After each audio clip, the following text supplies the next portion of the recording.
Hello, everybody, and welcome back to Blue Devil Tower here at Brooks Field at Wallace Wade Stadium. Game 2 of the 2020 Carolina Bowl alongside Dave Harding, former Duke team captain and All-ACC offensive lineman. I'm Ryan Craig. Sixth grade game straight ahead. North Carolina got the 12-6 win in the fifth grade game a couple hours ago, Dave. So Tar Heel State over the Palmetto State right now in bragging rights. We'll see what happens going forward, but it's been an outstanding day so far. What did you love about the first game? What are you looking forward to going forward? I thought it's been fantastic competition so far. Guys are fired up. It's been a great week of bowl prep, two-a-day practices, and now is your time to show off under the lights and in front of the TV screen. Just a reminder, no live kicking for the 5th and 6th grade games. And oh, what a run straight out of the gate. Are you kidding me? Lowering the shoulder and running over would-be tacklers Israel, call him Eli Daniel. Eli Daniel is the ball carrier. What a way to announce yourself. Eli Daniel showed up, takes a little quick step to the left, cuts across the grain, and the defense sees the safety coming in and lays the boom. So often offensive players are the ones that take the hit. He was giving it out there. Beautiful way to start the game for North Carolina. Well then, and with that, we're off with the 6th grade game, 11 seconds in. That's the second big-time collision we've seen today. Another run right up the middle with some success. Heavy dose of Eli Daniel at the start here, and why not? Nice use of the offensive line, pulling around, and early on in this game, you can tell the impact that young Eli Daniel is going to have. Dangerous with the ball. My goodness. You don't often see the offensive player deliver the hit like that. But Eli Daniel certainly did. It'll be 3rd down and manageable for North Carolina in the blue, South Carolina in the white. And for South Carolina, it's, okay, right out the gate, North Carolina came with some physicality. How do you respond? You look at this tight formation, too. Power look for North Carolina. Falling forward maybe for the first down. Burleson McCullers' number 11, spot looks to be good for a first, and the chains will move. Nice looking drive for North Carolina straight out of the gate. North Carolina first down.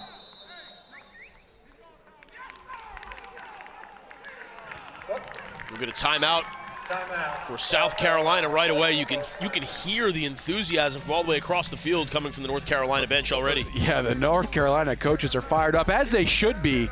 A beautiful way to start the game. Eli Daniel right out the gate, and some physical running.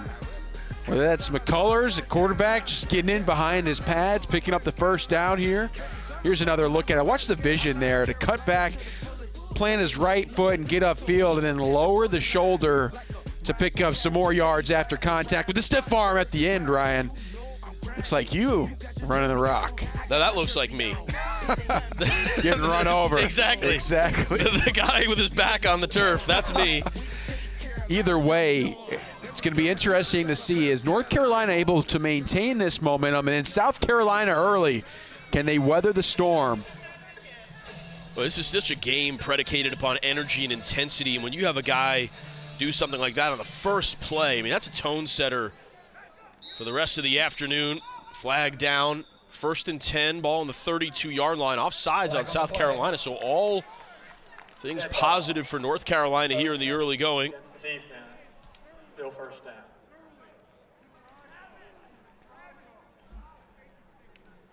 Head coaches in this one, Sam Greiner loves what he's seeing from his North Carolina team so far. Greiner coming out of the Charlotte, North Carolina area. Lamar Bomar, the head coach at the 6th grade level for South Carolina, Clover High School. That throw intended for Burleson McCullers. Knocked away.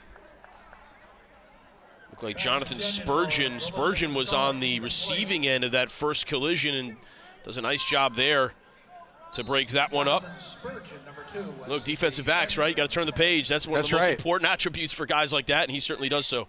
You've got to have really quick, short-term memory essentially, and just remember the last play, move on to the next one. A little false start here by the left guard, but it's all about forgetting the last play, but learning from it, trying to adjust to it, and coming back out with that expertise, ready to attack the next one.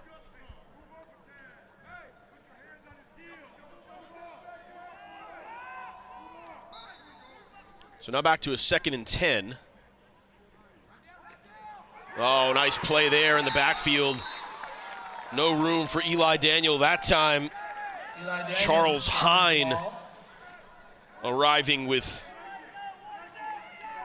malicious intent. Just helicopters him down to the turf. Nice job there for number 17. Look at Charles Hine, real rangy, got some really nice frame, and makes him incredibly difficult to get hands on him because of his arm span and length working off the edge there. 5'8", and that time Perry Justice III is taken to the turf. So a nice little comeback here. Benjamin Bobo and company making a stand for South Carolina defensively. Almost certainly going to force the turnover of possession to their team. Look for all the world like North Carolina was going to be in business there, maybe in 4-down territory. Instead, a penalty and then a couple of tackles for loss between Bobo and Hine. And yes, there'll be a 30-yard mark-off, but at least South Carolina has possession for the first time. Well, that was the big question, Ryan. How was South Carolina going to respond after that initial big play right out the gate by Eli Daniel? And a few miscues and a little miscommunication there by North Carolina along the right side of the offensive line. Bobo's able to take advantage, and just like that, North Carolina's drive is stalled, and South Carolina, we've got a chance to see their high-powered offense and what they've been working on all week. So for the first time, South Carolina will have the ball here in the 6th grade game. Again, 2 more to follow, 4 o'clock and 7 o'clock roughly here on YouTube. One of the cool things, Benjamin Bobo, number 62, goes from playing defensive end right out to left guard along the offensive line. A lot of game action for some of these fellas. Yeah, roster size still not really there at the 6th grade level, so a lot of players seeing action on both sides of the ball. Blowing up that play, Sterling Edwards Jr. among others for North Carolina. Solid start for them defensively as well. And we mentioned Bobo just unable to get his pads up underneath Edwards Jr. And Edwards Jr. with the penetration, and anytime you can get past that initial line of scrimmage along the defensive line, it's very difficult for the running backs to make cuts up the field. You can bottle up the offense and make a tackle in the backfield. 2nd and 12 for South Carolina. Collision there in the backfield and almost at his own goal line. Now a couple make it 3-4 people miss on the tackle. Charles Hine, the shadow of his own goal line, able to bring it all the way back out to just about the 15. Makes it 3rd and about 6.5 for South Carolina. Look, really remarkable. Had his heels on the goal line. Yeah, I mean, count the missed tackles. That's at least 5 of them right there. And to work your way out of a surefire disaster offensively for some positive gain and make it a little bit more manageable situation on 3rd down. Quite the impressive play there.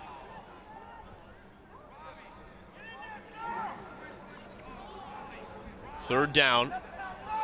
Interesting, we're seeing snaps taken under center here in the 6th grade game. I don't think we saw one of those before the victory formation for the 5th grade group. Nice cutback, 1st down yardage and more. Keith Kelly still on his feet all the way out to the 35-yard line. So South Carolina, after a negative play on 1st down, able to get out of the shadow of its own goal line, as we mentioned, and now all of a sudden with some momentum to go on this offensive drive. A little toss out to Kelly off the left side. He actually sees that the defense has him bottled up, so he just cuts across the grain. And then once he's got a head of steam, man, he's tough to bring down too. Willing to take on some contact, keeps his feet churning. Another inside handoff and another greeting from Sterling Edwards Jr. 2nd time that he's blown up a play behind the line of scrimmage. Yeah, Edwards Jr. making his presence known so far along that line of scrimmage. tackle. South Carolina opting to go with these quick handoffs to the running back. And like I said earlier, any kind of penetration is going to challenge those plays.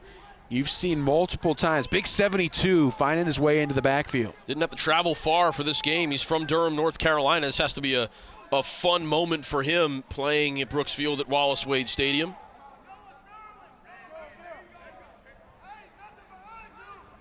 Really cool hometown crowd for him. And playing on Saturdays inside a College Stadium. Play clock down to 0. Really cool opportunity for these players, Ryan, to get that bowl game feel. The folks at the Carolina Bowl have done a fantastic job of organizing this event. Dead ball. Delay game. Offense. Repeat the down. It's a community service element with the 8th grade teams writing letters to veterans that were delivered to the local VA hospital. This is an event, the Carolina Bowl. These are excellent athletes, no doubt, but there's more to it than that, and the application process is thorough. Handwritten letters have to be written on behalf of the applicants to get to this point. And there have been some guys that have gone through not the 5th grade through 8th grade level, because the 5th grade team has only been there for 2 years, but there are some guys we're going to see at the 8th grade level that have been a part of this 6th, 7th, and 8th grade. Yeah. I mean, it's really a fantastic job by this group to organize not just getting really good players, Ryan, but the cream of the crop in terms of people and young men. Foul on the play.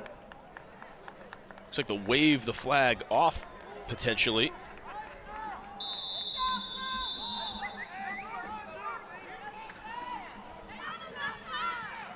Keep it on the ground for South Carolina. Mild gain. That time it's Jazavian Currents. David Currens. 3rd and 10 for South Carolina. And to go back to your earlier point, Ryan, that's such an important emphasis to make about being a well-rounded individual, because just being a great football player isn't going to get you very far. It's about giving back to the community, making sure that you've got an emphasis on academics. That's the kind of thing that's going to make you a successful football player, give you a chance to play at the next level. Having some success on this play is Rakeith Kelly. Man, he's got some speed. Flag down on the play. You wonder if there was something pre-snap, and you wonder if this is going to hold up as it stands now. A first down for South Carolina, but could be looking at a 3rd and 15 depending on the call. Pushed out of bounds by Gannon Jones. Boy, Kelly has some serious speed. On the offense. And it is a penalty on South Carolina, so that will come back. How about Kelly there, too, the athleticism to stay up, kind of catch his stride again just before going out of bounds. You can tell there are numerous playmakers, both sides of the ball here for both teams, that if they've got a little bit of space, they're going to make something big happen. It's 3rd down now. It's 3rd and 15. It's 3rd and 15. Ball on the 30-yard line. Don't know that we've seen South Carolina throw a pass yet. They've got some guys that can tote the rock on the ground, but don't know if you're going to get 15 yards that way. Get a timeout for North Carolina. They want to discuss things defensively. Mentioned it in the 5th grade game, Dave, but I think this is something that's worth saying every broadcast, because, of course, you don't know who's listening to what, whether people are going to be with us for all basically 12 hours of the day. How about the unis? How about the uniforms, the helmets? Really cool stuff given to these kids. And, by the way, they keep everything. And not only is that cool for these individuals out there that get to keep the helmet, but it's a way to upgrade the level in terms of safety of the equipment for the schools that these guys are a part of, because this equipment's being put out there in the community. It's a tremendous service. You know, so much on the safety, particularly head and neck area of this game now to distribute things like that is, I think, just another kind of tangential improvement that the Carolina Bowl is bringing to the sport. Well, it kind of puts pressure on youth football programs across both of these states in terms of you introduce some of these really nice Zenith helmets and a great partner with the Carolina Bowl, but go out there and it raises the bar and the expectation and level of the type of equipment that these players are having because of a bowl game like this kind of does trickle down. They always say, you look good, play good. These players, man, the swag is on another level. So 3rd and 15. South Carolina takes to the air. Going to go over the shoulder that time to Jazavian Currents, incomplete. Lengthy fourth down. You imagine this will be given over to North Carolina for the 30-yard mark-off.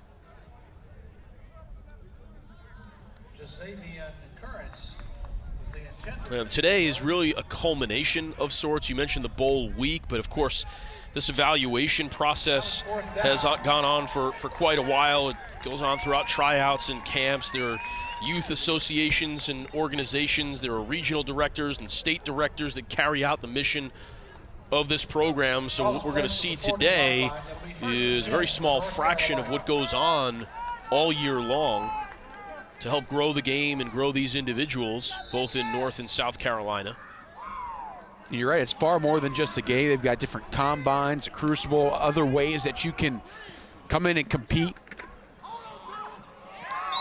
It's the second time that Charles Hine has simply thrown somebody to the ground. This time Amir Brown was the recipient. Yeah, Charles Hine, what's really impressive too is he's coming off the backside of the play. So often that backside defensive end gets caught in a little bit of a no man's land, but Hine has the closing speed to be able to move down and tackle the ball carrier before they're able to do anything. Hine is 5'8", 130 as a sixth grader. That time Moses Morris in on the tackle as Amir Brown had the carry. Both of these teams kind of settling into the groove of the game. Saw some big plays early, but you can tell now they're pretty evenly matched. A lot of talent on both sides. Now it's third down. This is when you start to rely on the coaching that you've received all week. The intensity, the emotions start to taper down a little bit as you get into the meat of the first quarter. Looking to throw. That time it was Gannon Jones. Couldn't find the open man, and a quick drive for North Carolina stalls out. Moses Morris, number 5 for South Carolina, with the pressure up the middle to heat up the throw. It's a tough pass out to the flat there. Gonna have to contort your body around and put enough touch on it where the running back's able to move, get their back shoulder open up to receive it. So any kind of pressure speeds that process up, and you see a ball fall incomplete. Back to South Carolina now, 1st and 10, 32-yard line. 2:48 to go in the first quarter. 10-minute quarters here in the 6th grade level. For the next 2 games, we'll bump up to 12-minute quarters, 7th and 8th grade. For South Carolina.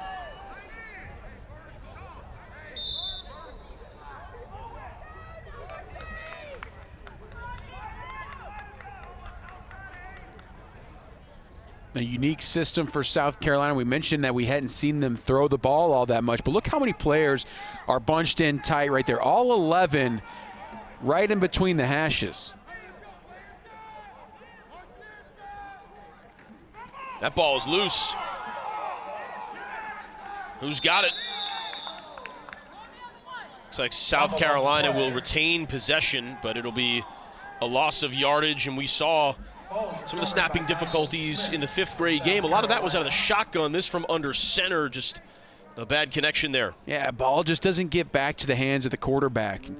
That's something that requires a lot of practice. I guarantee you they've been making an emphasis of it during the week, but you've got to feel the hands of the quarterback and really shoot the ball more back instead of up, and that time just kind of hits the leg of the center and falls down on the ground. You've had some experience as center. You were kind of a guard by trade coming into Duke, but center broke his arm, and all of a sudden you're snapping the ball. And I know you and I have talked about this. That is not an easy transition to make. People think it might look real simple, but not so much. Yeah, certainly not. And in a situation like this, an all-star game type deal, you've often got guards, tackles, having to play center, and there's a good rotation in there. So great experience, but sometimes you'll see the miscues, especially at the snap, because of that.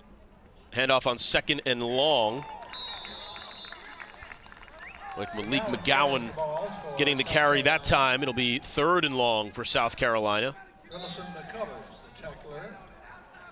Noah Clark among the North Carolina defenders in on the tackle.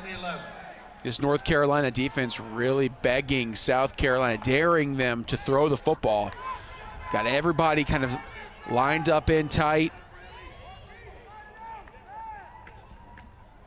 Trying to bounce it outside and use his speed in the open field. Just too many defenders there for Keith Kelly to work through. Burleson McCullers, you see the closing speed there on number 11 in blue. Burleson McCullers, the tackler. Ball carrier initially gets tripped up just a little bit. Take a look here, right side of your screen. He's going to fly forward.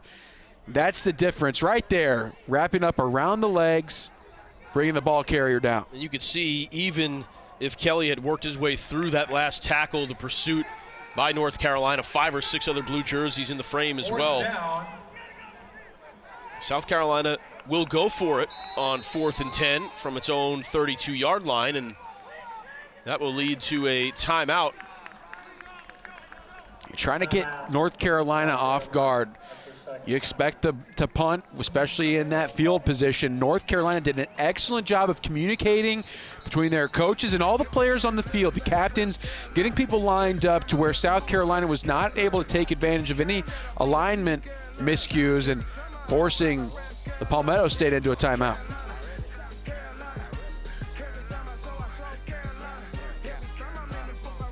Zero-zero score.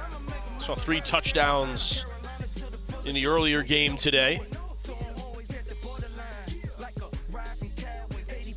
Haven't seen a successful 2-point conversion as of yet.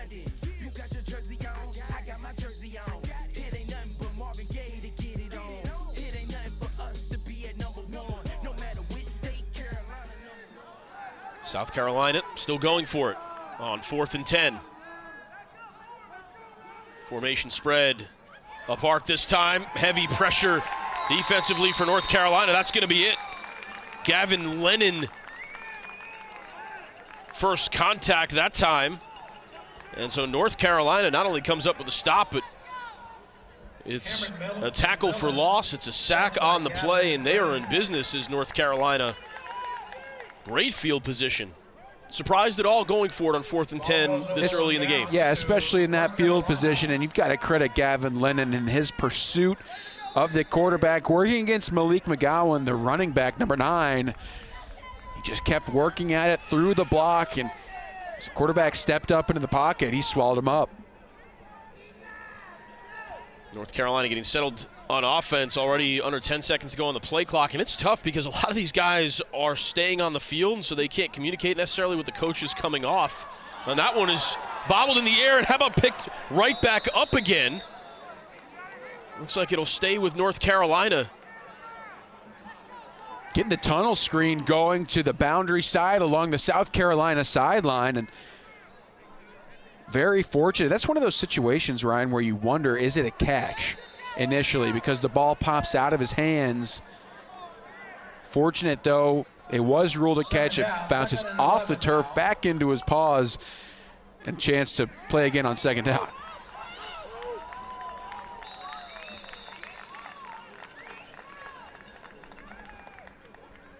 Eli Daniel that time. He was stopped by Moses Morris.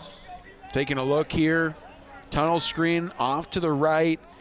Ball is caught low, certainly has possession, trying to tuck it away under his left shoulder, and the ball just comes out. Great call by the officiating crew, and North Carolina certainly fortunate to maintain possession after that one. What if you get credit for 2 catches on the same play? Is that possible? Just try to pad his stats. That's the end of the first quarter here at Brooks Field at Wallace Wade Stadium. North Carolina driving, looking for the first points here in the 6th grade game. Strong defense from Charles Hine and South Carolina, 2 big-time plays. North Carolina answering the bell as well. A shutout through 10 minutes. Big-time hits. Stay with us on YouTube. We don't have much. We don't have a lot. We're not a big 6A, 5A school with thousands of kids. We have like 35 kids on the team. And whatever they get, man, they really appreciate it. I wanted to put our kids in the best situation possible. Zenith is consistent. They're ranked amongst the best in regards to protection on the NFL level all the way down. Family on me, family on 3, 1, 2, 3. It gets real tomorrow, fellas. We're playing against a pretty darn good team, and we got to go out and execute. Are we prepared mentally? Yes, sir. Yes, sir. We've thankfully partnered with Zenith. They're doing a wonderful job, but we want to just show you a little something.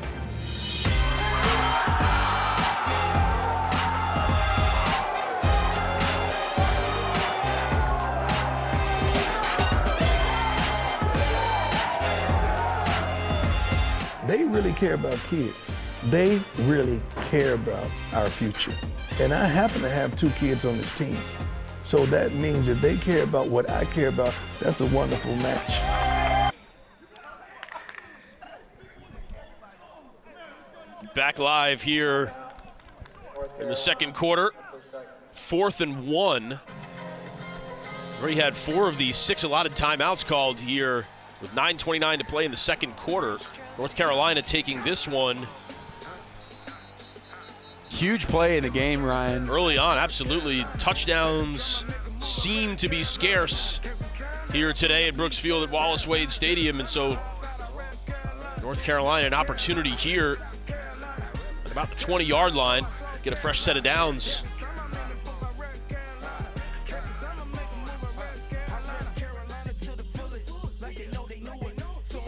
We've seen Eli Daniel have some success in the early going.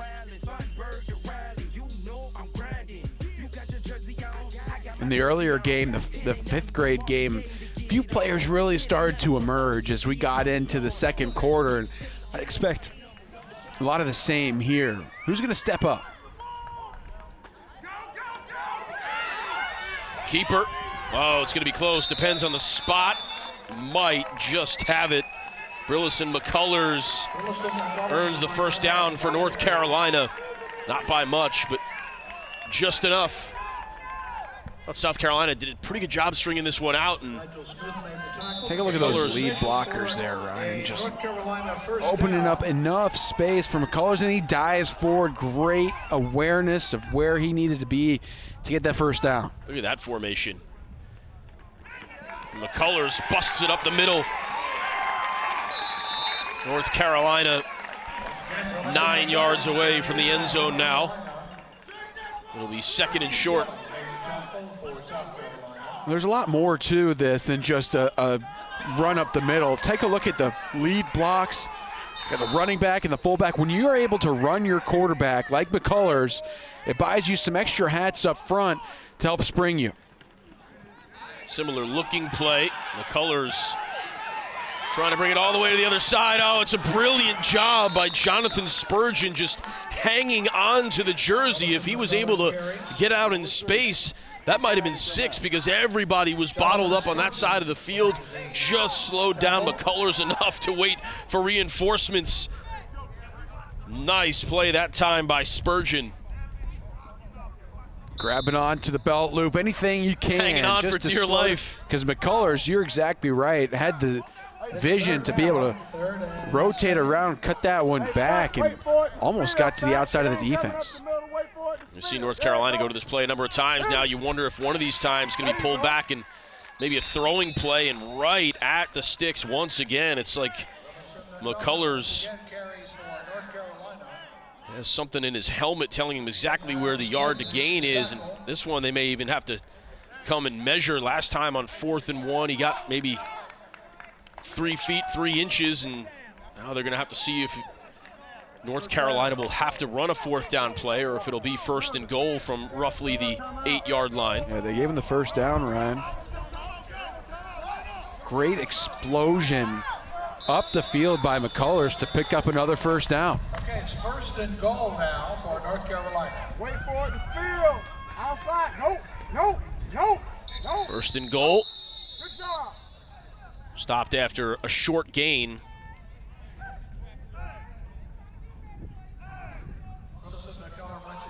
Good adjustment up front by South Carolina's defensive line, getting a good shot there. Some of the guys up front. This is a little bit of a, if it ain't broke, don't fix it. Yeah. North Carolina's gone to this play in this formation now a number of times in a row. This time to the outside. It's got the edge. He's got 6. McCullers into the end zone, touchdown, North Carolina. Elite towing and recovery touchdown for Brillison McCullers as North Carolina in front here in the 6th grade game. Well, yeah, McCullers gets outside, but it's another great block by number 15. A superior job, and that's Amir Brown. Take a look right there at the top of the screen. Absolutely demolishes Zion Ratchford, number 11 for South Carolina, and gives McCullers just the sliver of space he needs to slip outside the defense, and it's a race to the pylon. Another yard, and Rakeith Kelly probably able to track him down. Kelly is incredibly fast, but not quite enough in that instance. Ball was close to the goal line. Of course, replay not a part of the festivities today. So we'll have the 2-point conversion attempt.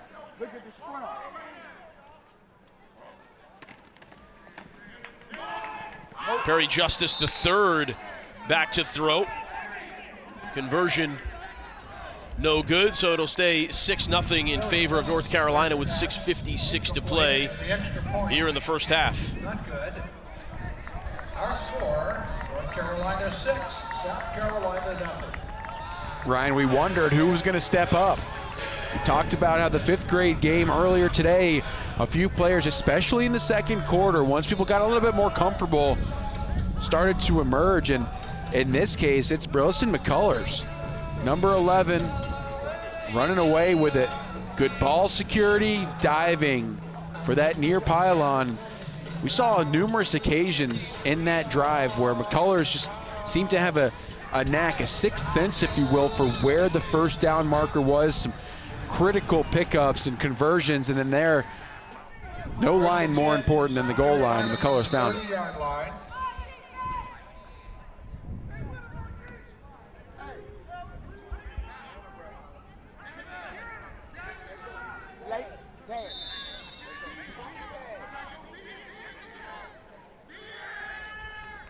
So now an opportunity for South Carolina to respond. 1st and 10 at their own 30-yard line.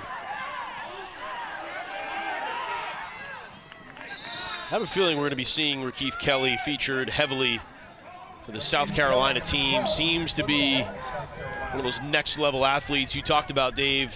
As these games go on, certain players tend to separate themselves, and I think Kelly has already shown everybody that he's got the goods. We saw there, it was really a foot race between Kelly and Amir Brown, number 15, the outside linebacker.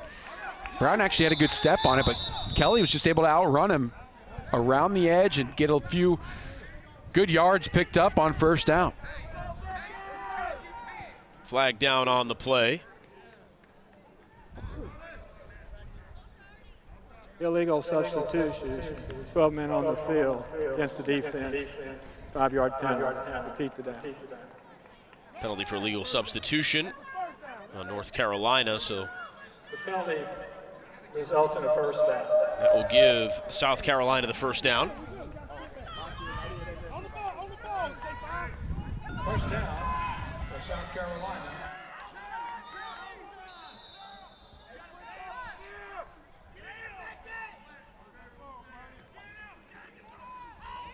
Handoff to the near side. This time it's Moses Morris. Gang tackled there by a slew of North Carolina defenders. Initial hit made by Malachi Bell. Let's look at Morris. Yeah, South Carolina's definitely got the athletes to contend with what North Carolina has.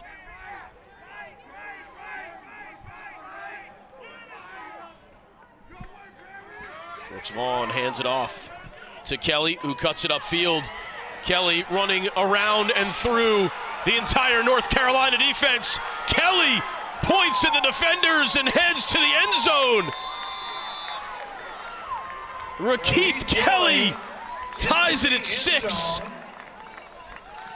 Keith Kelly pulling a little Saquon Barkley out of the bag there, saying, nuh-uh, nobody's going to catch up to me. Pose for the camera, have a little fun.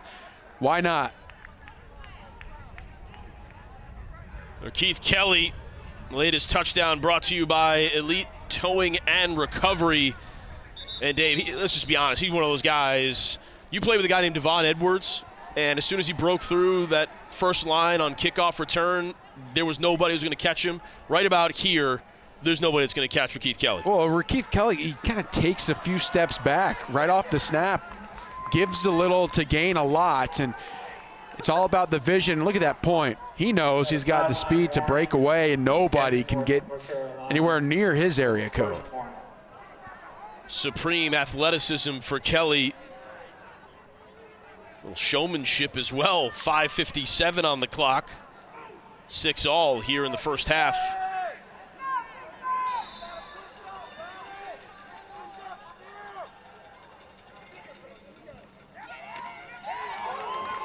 It looked like for a second there was a lane for Moses Morris to run through. Instead, he was met in the gap and turned away.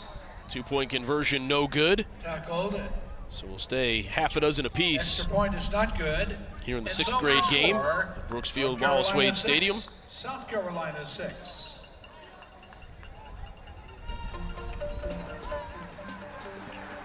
Another look at the 2-point play. I thought there, when he cut it back, he was going to have something, but Amir Brown, stout in the hole, keeps it at 6 apiece.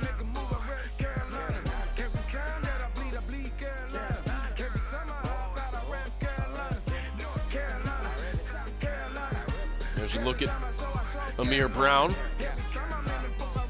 He's had a good day so far. Strong defensive effort.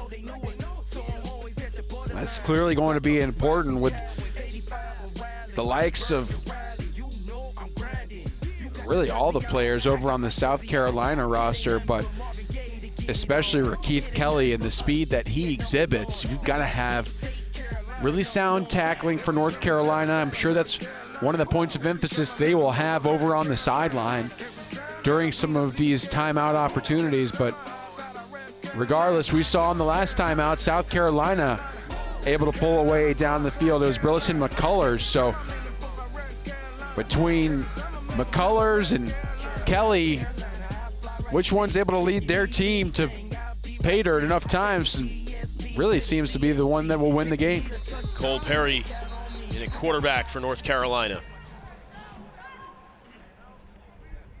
Quick throw, and it was necessary. Plenty of pressure put on the quarterback immediately after the snap. Probably lucky that that play didn't turn out worse than simply an incompletion. 2nd down. All eyes on Charles Hine. But if you're paying too much attention to him, Lucas Tankersley able to make something happen. There is Hine one more time with that patented just grab him by the jersey and throw him down to the floor. Charles Hine, I don't know if he's touched the ground yet, but everybody else has. He's got a clean uniform. Exactly. He says, all right, hold on. You're going to sit down right here, and I'm going to watch you do it. 2-yard loss on the play. Really great range. Look at how long his arms are. I mean, tall player and good twitch and athleticism. That first line and the first step up the field is so quick. The offensive lineman just can't get hands on it. Already 3rd down for North Carolina, 13 yards to go. Malik McGowan checked in late. You wonder if North Carolina is just trying to stall to keep the likes of Keith Kelly off the field.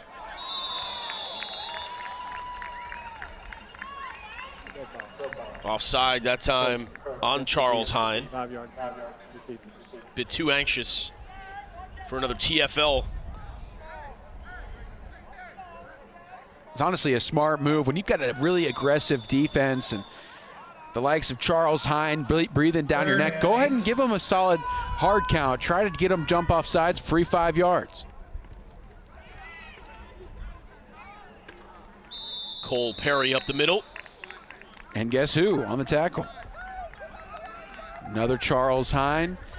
Opportunity right up the middle. He's just kind of waiting. Good nose for the football. Look at him there working against the tackle. sees which way the ball carrier is going to go, shuck the blocker, and wrap up. Minimal gain, and so North Carolina will give it to South Carolina. 30-yard walk-off. You get the feeling North Carolina obviously wants to get points, but the field position battle becoming incredibly more important now, especially after Rakeith Kelly burst on the scene for South Carolina the last time out. He can really move the ball. 4:45 to go, second quarter, tied at 6.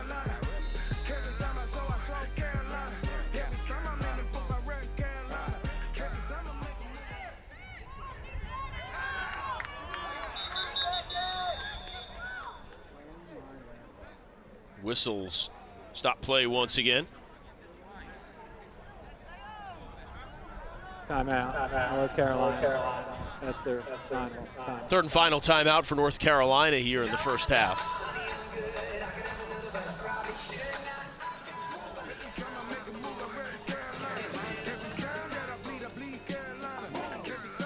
Interesting to see how North Carolina tries to counteract what South Carolina is doing, particularly as it relates to Rakeith Kelly. Unfortunately, with a guy like Kelly, you can do a lot of things right, and then his individual athleticism just sort of takes over. Yeah. It overwhelms you. You mentioned playing with a guy like Devon Edwards in the ACC here at Duke. And very similar in the fact that each play, once they get the ball out in space, really does turn into a kick return. And it essentially turns into, hey, I'm more athletic than you. Yeah. I'm faster than you. And I just do it 11 times to everybody on the defense, and next thing you know, it's a touchdown. First and 10. Xavier Currents out in space. Went back the other way. Marquise Bryant. And for now, a touchdown for North Carolina.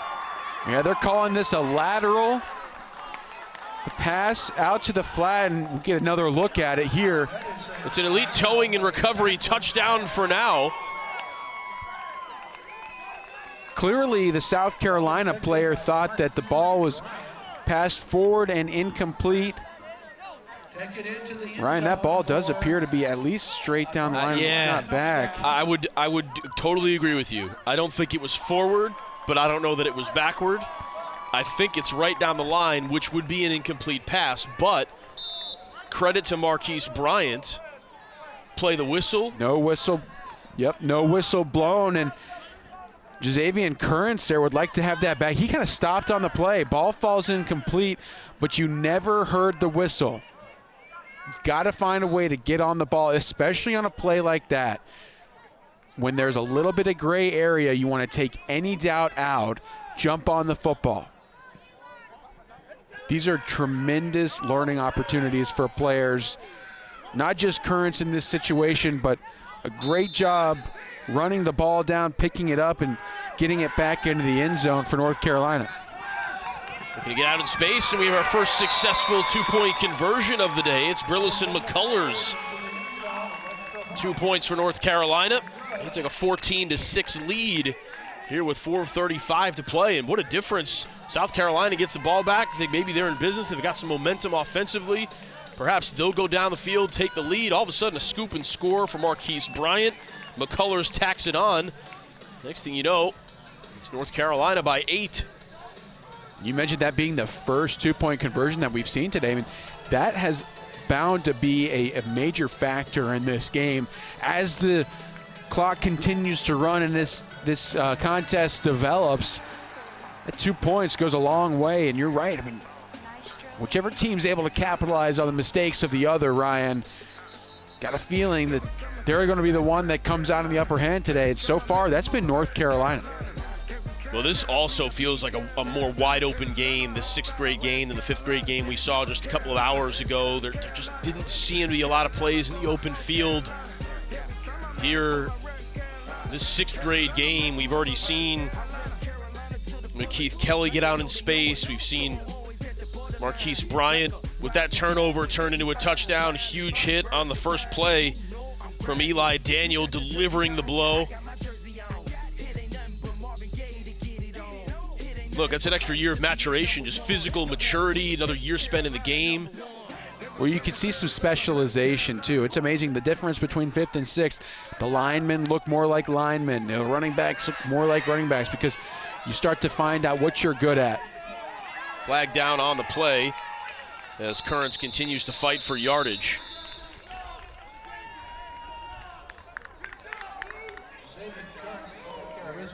One timeout remaining for South Carolina, less than 4.5 to play second quarter.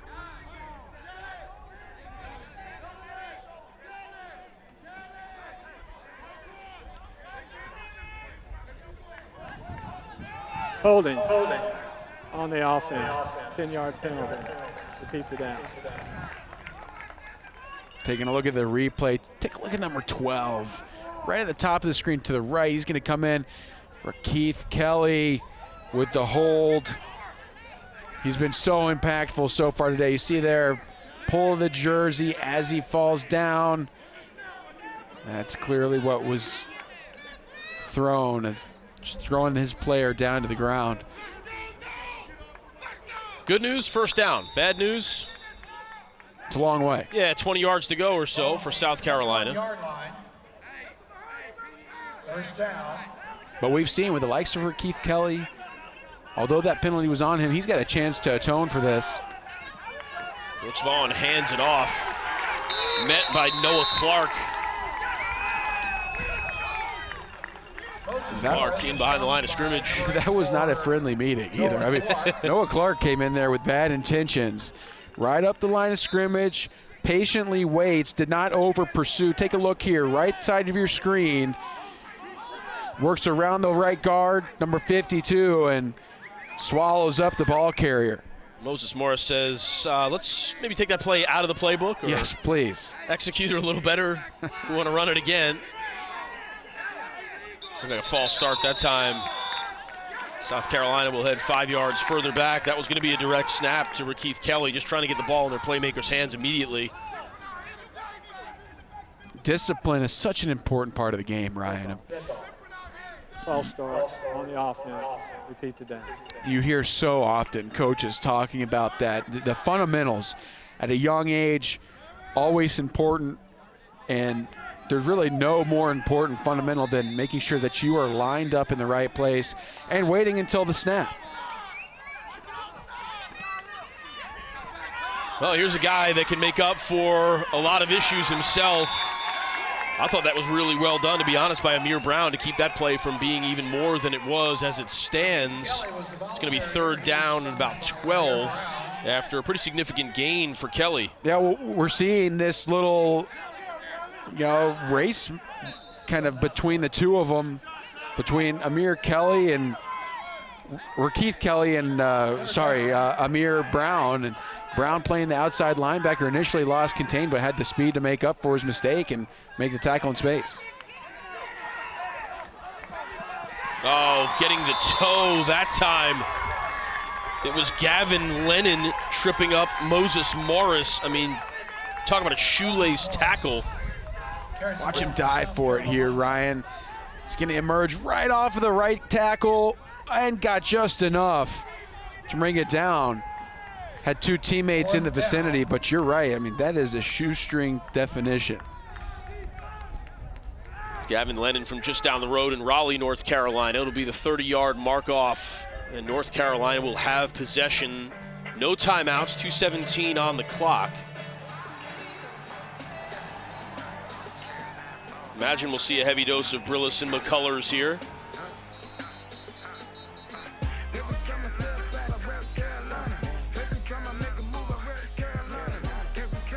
Plenty of time. Clock stops with every first down. College rules. One timeout left for South Carolina. Doubtful they'll use that, as they're hoping that North Carolina unable to get out of bounds. With the lack of their timeouts, clock would just keep running. Seen a lot of tight formations for North Carolina in this first half, and they'll spread things out here with time running down. A handoff, inside handoff to Daniel. Eli Daniels, who's been busy today. for North Carolina. Call it a yard on first down. And here you're in that tweener zone if you're North Carolina. You want to go quickly, but you also don't want to go 3 and out so quickly that South Carolina has enough clock to do something.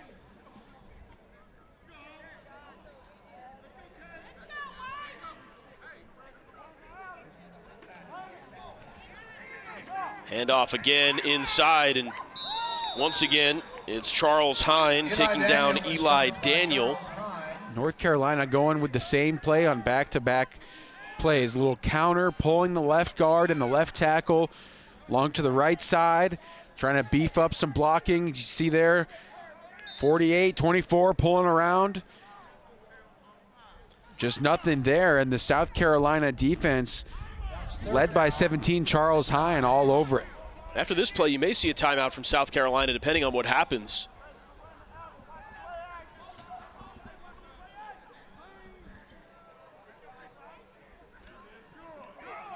Daniel up the middle, tackled quickly with 51 seconds to play, now 50-49.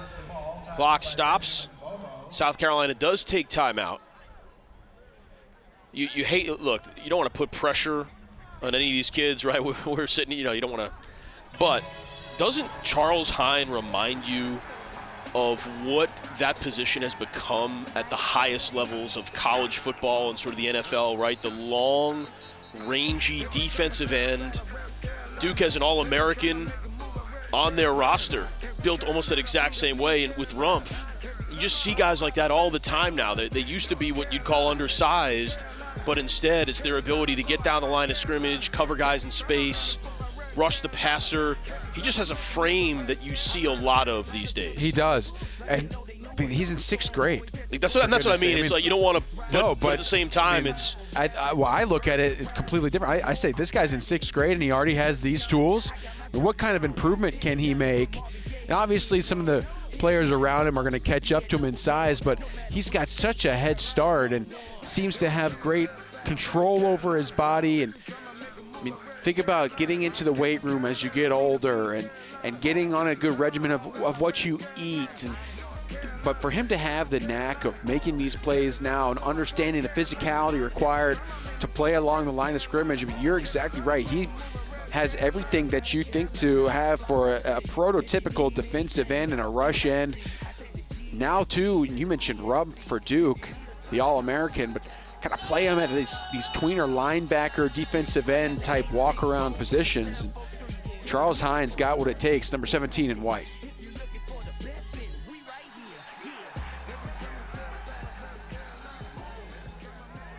Yeah, Chris Rumpf, the second team All-America, 6'3", 225 pounds. Sounds more like wide receiver size, but the defensive end was outstanding this year. 3 sacks in Duke's final game. It's just a very different game. The game is played in space, and so there's just not as many of those guys, those huge linemen anymore. Kelly looking to make something happen here on first down. Looking for, at the very least, some yardage, but getting out of bounds. Does so after a pickup of 3 or 4. Keith Kelly, I mean, we talk so much about the defensive side and what Charles Hine brings to the game, but yeah, Kelly, I mean, watch this. Just the little stutter step up the field, outruns 2 defenders, people falling all over the place, and then the physicality to get up, pick up some extra yardage, and also, by the way, the presence of mind to get out of bounds to conserve some time on the clock. I get the feeling that we're looking at a high school quarterback, and it's not because he maybe wants to play that position, but a lot of times in high school, you just end up giving it to the best athlete. There he is, slinging it into the open field, showing his arm. Finding Jazavian Currents down at just about midfield, 32 seconds to play. Clock stops while they move the chains, and maybe you can throw the ball as well. I was saying he's going to be a quarterback just because sometimes you get your best athlete on the field and get him touching the ball as much as possible, but they're showing off his arm as well. Well, dead giveaway, he took his glove off. He took his glove off before the play. Here he goes again. and reaching out of bounds. Nice play that time for Kelly, showing a bit of the football IQ as well. And all of a sudden, with 22 seconds left, South Carolina threatening here. Well, you're exactly right, talking about putting Keith Kelly out at quarterback. I mean, if you play him at wide receiver, he's going to touch the ball once in a while. But when you've got a player like that, just an overall athlete, and you put him at quarterback, you guarantee them to get the ball every single time. It can make something happen out of nothing.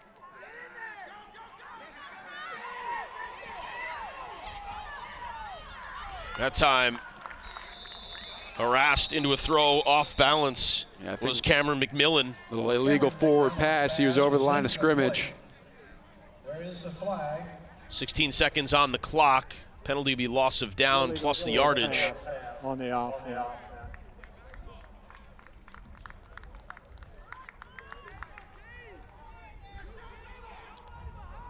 Illegal forward pass on the offense. Also loss of down. Second down.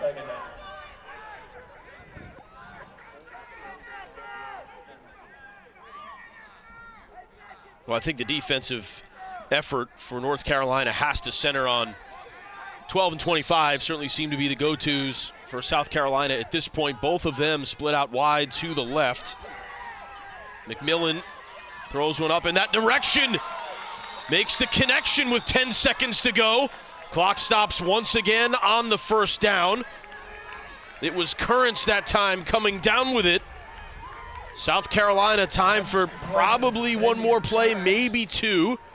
Clock will start as soon as the chains are set. It is running as we speak. This will be the final play of the first half.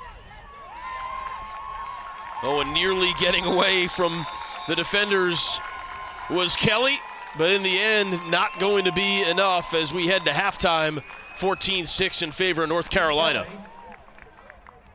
Great effort by North Carolina's defense.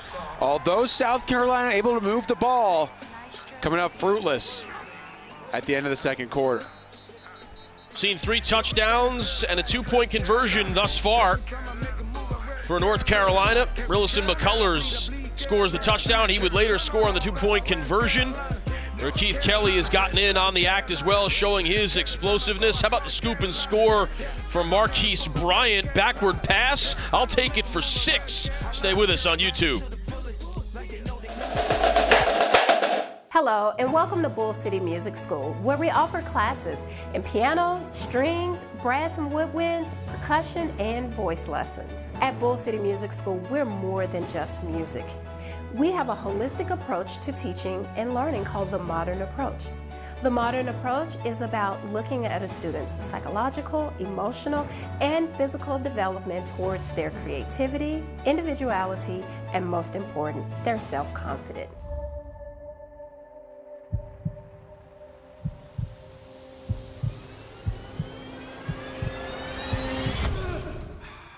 At Zenith, every product we make starts with developing a deep understanding of what athletes need and want to perform at their best.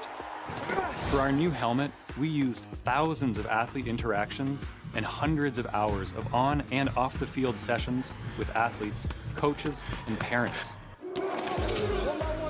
We've paired these insights with laboratory data, computer simulations, and material science to develop the best product for athletes in game time situations.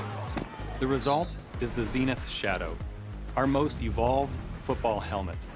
Across protection, fit, comfort, and agility, Zenith Shadow is the most complete helmet in the game.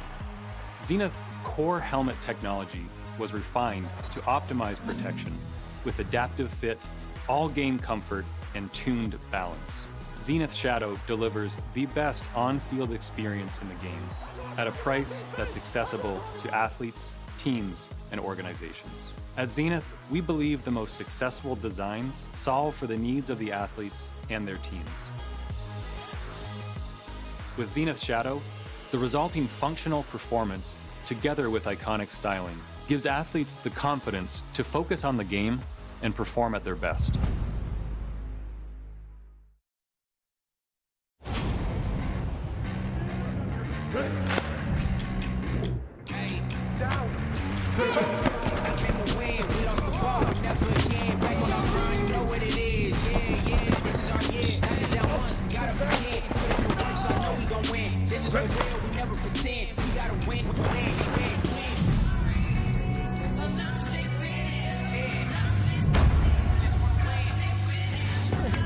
Zenith Loop, no cap.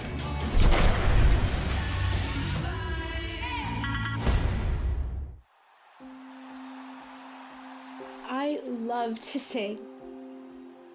It's just something that flows through my body. When I close my eyes, I can really just feel myself let go.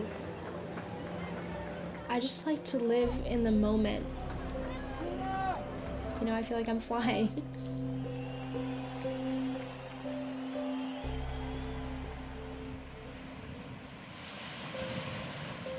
In one moment, my whole life changed. Those 3 words, "you have cancer," flipped my life around and changed it for the next 4 years and then the rest of my life. I remember the first day when I walked through the doors of St. Jude. My mom and I got this feeling of just safeness, sanctuary, and now St. Jude is family. They're my second home. Without them, I wouldn't be here. And right now, I'm happy, I'm healthy, I'm 4 years cancer-free. But I feel like there's so much strength in my voice because I have so much to share with the world. Like heartbreak, struggle, hope, and love. My inspiration is all my friends who have lost their battle with cancer. They're the ones I lost, but they're what made it so special because they showed me what real strength was and brought life to it and made me understand how lucky I was and made the journey worth it. I would have never met them if I hadn't gotten cancer, and I wouldn't trade that for anything.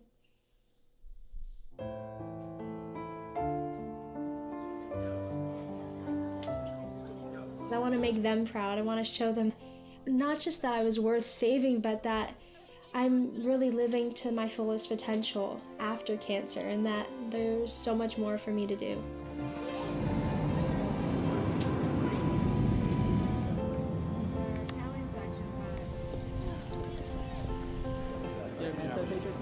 No, I've never been to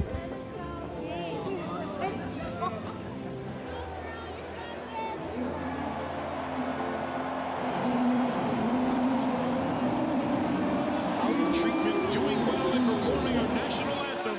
Please welcome St. Jude patient 17-year-old Haley. The donors of St. Jude are lifesavers because I wouldn't be here without you. Thank you for making my dream come true, being able to see this moment that I'll never forget for the rest of my life.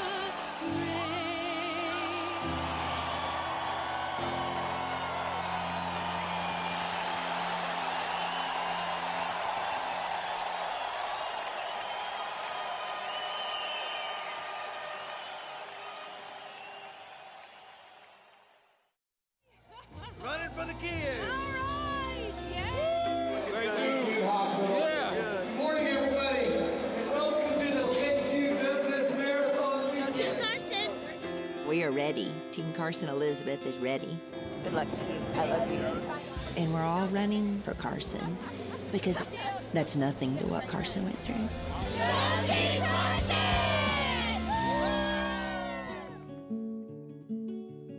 How would I describe Carson? Bubbly, spunky, she likes it her way, witty, beautiful, tenacious, brave. Strong. Strong physically, strong-minded, and strong-willed.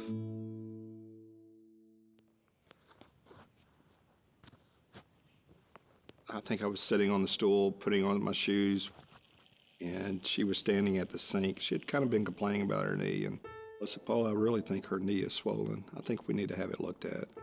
So we went to an orthopedic doctor. The x-ray, he saw something. And the doctor said, it's osteosarcoma. I want you to go to St. Jude. That was the day our world stopped.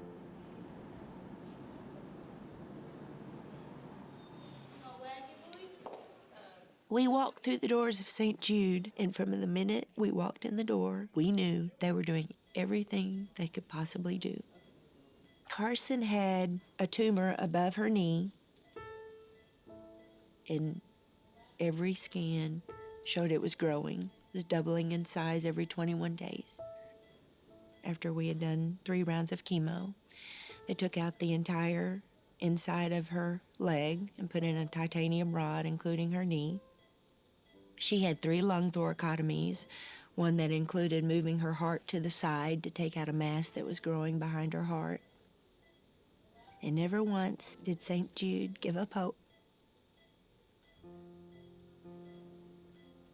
Carson fought with a battle that most adults would never be able to achieve.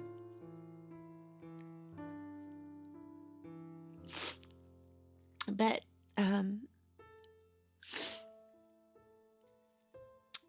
Carson's journey is now over. She died 3 months after her 9th birthday. And although we only had 9 years with her, I mean, she changed our life forever. And there's not a day that goes by that we don't think about her and miss her.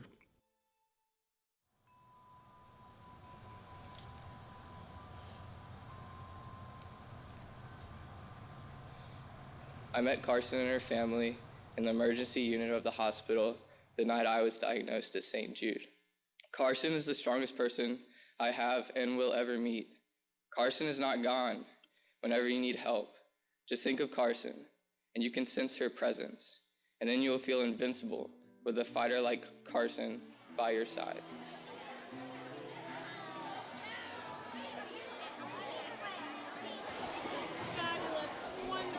Before she passed away, she sat down with her daddy and I on the couch. And she had a big, fat, pink piggy bank with a pink tutu around it. Carson told her mom and I that she wanted her piggy bank and all the money in it to go to St. Jude. She truly believed that her money might make the difference, that somebody else wouldn't have to go through what she did. So, from that, Coins for Carson was born at her school, and now all the kids make blinged out pink piggy banks out of Kleenex boxes, and they collect their coins to give back to St. Jude. And to be able to see her friends carry that out, I know it gives me strength and encouragement, and I know it would her as well. We won't give up. We're just going to keep raising money because I want Carson's legacy to live on.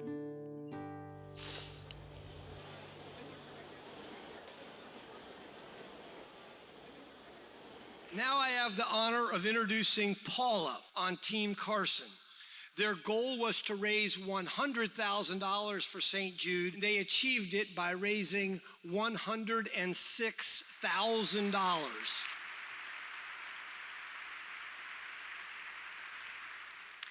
St. Jude has pushed the survival rate for childhood cancers to more than 80% today.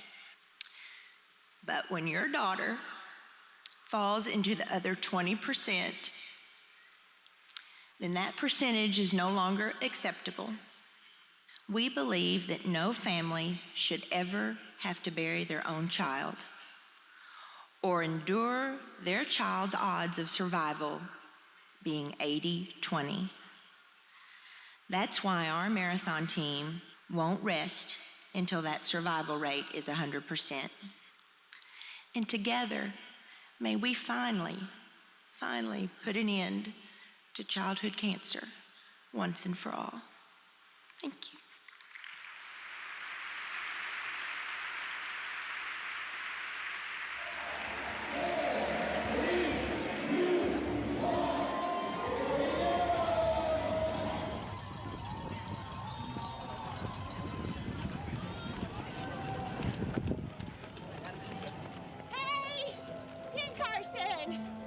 That's my therapy, running. Feeling good for Carson. It's a good time for me to talk to Carson. I cried at the finish line, and I cried for Carson because she didn't get to ever cross that finish line. But I cried because it was over. Because it's just a feeling, because it's a feeling like no other. That from one little girl, all this developed. From one little girl. I think that shows that her legacy lives on. And I hope that it grows to something even bigger. Because I think she's probably smiling about that now.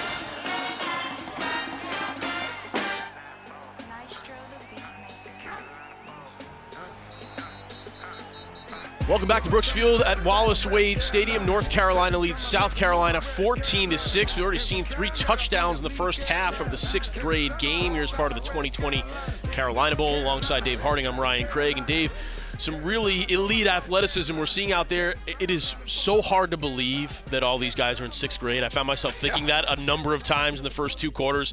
It's been incredible. Both sides have made plays. No doubt about it. And you've seen a few of those players really emerge. Keith Kelly has been fantastic. I mean, it's whether it's North Carolina, South Carolina, it's 2 or 3 players that are really making the difference so far in the game, both on offense and on defense. And we're taking a look at some of these highlights. I mean, take a look at how these guys can tote the rock. A little taunting there on the way into the end zone, not called. You're supposed to have a little bit of fun in a bowl game. And here, just a little miscue, not getting on the backwards pass, results in a significant gain, a touchdown, and then a 2-point conversion for North Carolina. And that's kind of how we got to this 14-6 margin with North Carolina on top. 2 of my favorite plays of that half were 2 of the IQ plays. One was that scoop and score by Marquise Bryant. Everybody else in the field, 21 other guys, let's go play the next down. He thought, you know what, this might be a backwards pass, haven't heard a whistle, I'm going to pick this thing up, run it for a touchdown, scores 1 for his team. And then as South Carolina's driving toward the end of the half, it was Rakeith Kelly had danced through 5 or 6 defenders, diving for the sideline, knowing his team didn't have a timeout. That stopped the clock. Just kind of amazes me. I mean, sure, there's an athleticism piece to this as well, but the knowledge of the game for these guys, and they're kids, they're 6th graders out there. Pretty impressive stuff here through 2 quarters. It is, and you get a look at a lot of these guys. I mean, they're still growing. They're still trying to figure out who they are as athletes, but you've got to give both of these coaching staffs a lot of credit in the ability of what they've done to get these players ready. This is a totally new playbook for a lot of them from what they're used to in their youth leagues across North Carolina and South Carolina, and they come here, do 2-a-days, and for the coaches to get them motivated, but also for everybody to be on the same page. You've got different motions on offense and different defensive schemes and looks, and it's been a pretty clean game so far. I think the second half's going to have a lot to do with whether North Carolina can bottle up Jazavian Currents and Rakeith Kelly on offense for South Carolina. And for South Carolina, can they stay away from some of the mistakes? It feels like when they've been in rhythm, their athleticism at times has taken over. North Carolina's done a nice job of taking advantage of the 1 turnover, obviously, and then punching in for 2. We'll see how things go. South Carolina, it appears, will have the ball first here in quarter number 3. 7th grade game to follow at 4 o'clock today, and then the 8th grade game at 7 o'clock.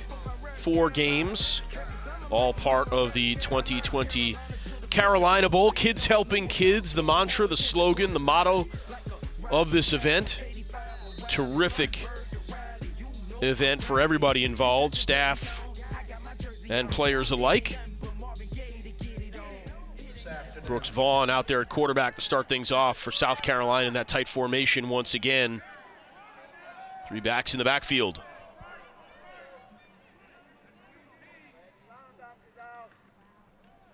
The handoff is to Kelly.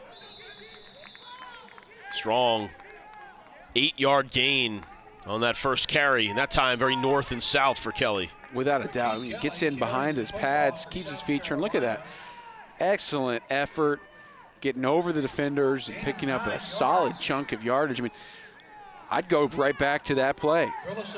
Every time Markeith Kelly gets the ball, something good happens. Time receiver split out to the left. Handoff. This time it's Tony Broxton to the outside. First down for South Carolina right at midfield. We've talked a lot about Jazavian Currents and what he's done for the offense, but look at the blocking there by 25. Down the field, opening it up, and a first down pickup. South Carolina, when they aren't making mistakes and with unforced errors and different penalties, they've been tough to stop. Third straight handoff. This time it's Kelly again, another positive gain. Great job by South Carolina staying on schedule here to start the second half. Yeah, lucky to get control of that again. See the ball down along his thigh pads, but pulls it up and runs for some positive yards, able to maintain possession. And you've got to give the offensive line for South Carolina credit. The big guys up in the middle, they're number 65, 62, 80 at right guard. Another bobbled snap, and that time it's bobbled even farther into the backfield. All of a sudden, that ball up for grabs. Looked like Vaughn was able to chase it down and dive on top of it. Heads up play for the quarterback to keep possession for South Carolina. After all they had done so well here at the start of the third quarter, nearly gave it away. It was Brooks Vaughn able to move back toward the football. He understood right off the snap. He was a little bit late getting the ball back to Broxton, Tony Broxton, and ball just never got into his hands. Noah Clark helping get that one on the turf. It was Gavin Lennon that nearly had it for North Carolina on the ground. Laundry on the deck. Illegal short. Sterling in 5-yard penalty. Repeat the down. Repeat third down, this time from 5 yards farther back. And here's another one of those examples, Ryan. South Carolina looked really good early in this possession coming out of the gates after halftime, and we saw a near fumble on the snap before. Then you actually have a fumble where the ball's on the ground. Lucky to get it back by Brooks Vaughn, and then a penalty. So go in the opposite direction. Thinking about throwing it, now rearing back and sending it downfield. Is it a catch? Officials say yes, indeed.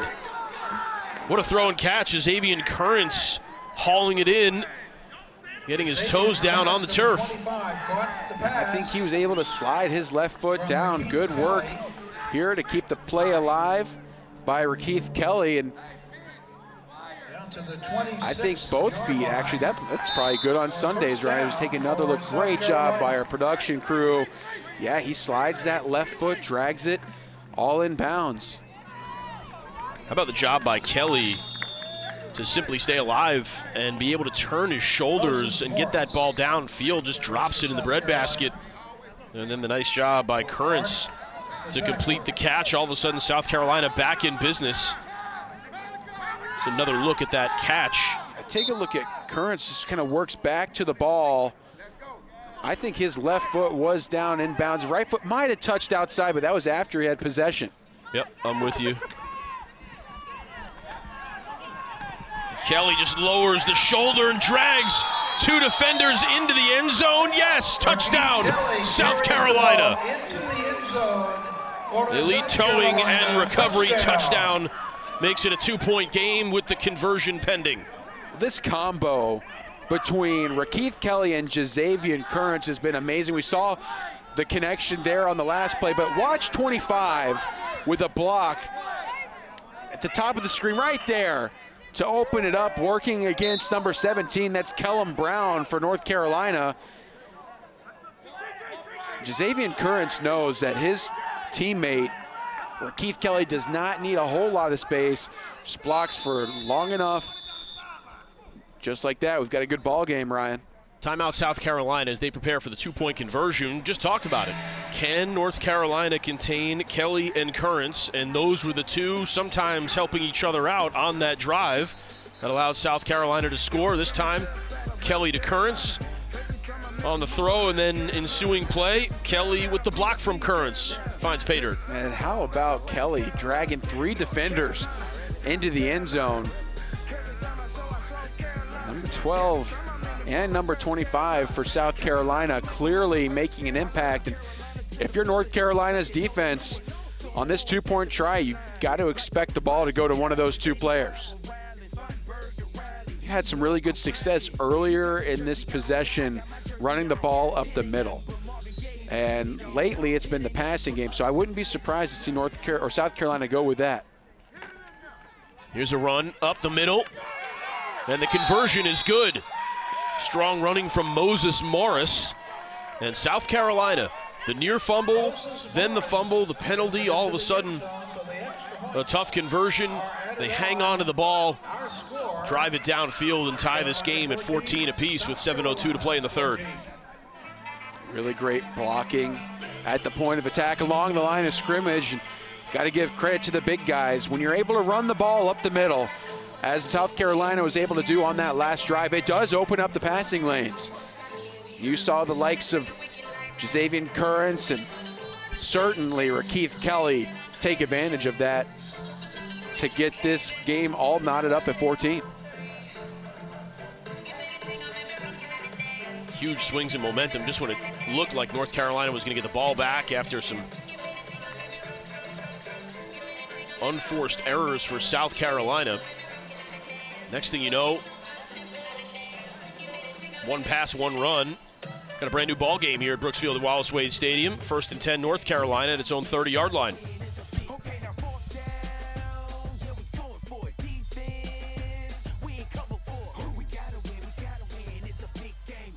Don't forget that North Carolina can score quickly too.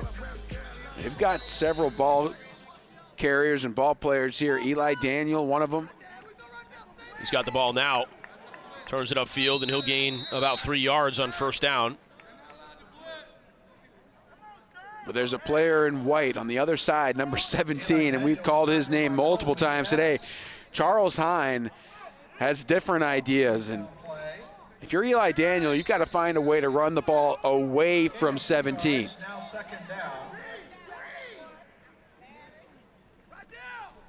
Flag down on the play. Carey will set up 3rd and 2, depending on the flag. It was Daniel again. Illegal blitz on the defense, 5-yard penalty, repeat the down. Illegal blitz called, and there are a number of rules, both offensively and defensively today, related to formations, blitzing. No blitzing of any player is allowed at any time on defense. I guess they're calling maybe 88 there for the blitz potentially. But there's no walk-up of linebackers outside. Both teams have to play a 4-3 defense only with 4 down linemen and 3 linebackers. I'm not going to lie, Ryan, I didn't see any blitz there up the middle. I mean, yeah, maybe Gossett, 88, got a little bit antsy, but that was after the ball was snapped. Take a look at another angle. This is the wide shot, good view. I mean, there's 4 down linemen, 3 linebackers. I don't understand this call whatsoever. You can tell the South Carolina coaching staff asking the same questions of the officials. And they're a little bit perplexed. Yeah, I'm not totally sure what Gossett is supposed to do there if he's filling a gap on a run play. At some point, forward. he's got to go toward the line of scrimmage, certainly. So, obviously, it's a gray area. You know, it's a very subjective rule. Now we're going to have a flag on the play, and you wonder if that is for some additional conversation. Yeah, it's going to be a sideline warning for South Carolina. Next one will be a penalty. 6:31 left in the third. All of a sudden now 2nd and 2 for North Carolina as the conversation continues. Well, you hate to see officiating start to take over the game, and there's already been too much of an emphasis on it right here. Got to get these officials back out. These games so far that we have seen have been well officiated. And one call can swing the momentum. It's up to this coaching staff, too, for South Carolina to be a good example for their team, to show their ability to be flexible. Got to roll with the punches sometimes. We have a sideline warning against South Carolina. That's their first sideline warning.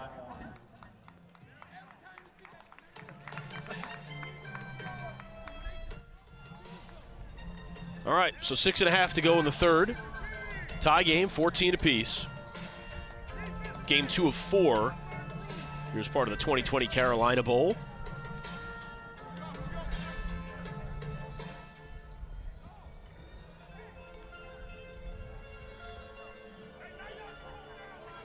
A lengthy delay as everything is sorted.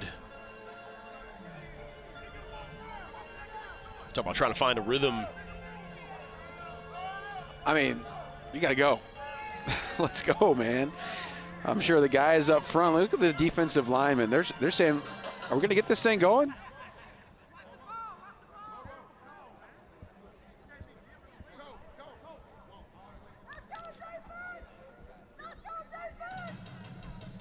All right, looks like we are all set. 2nd and 2 for North Carolina at its own 38-yard line.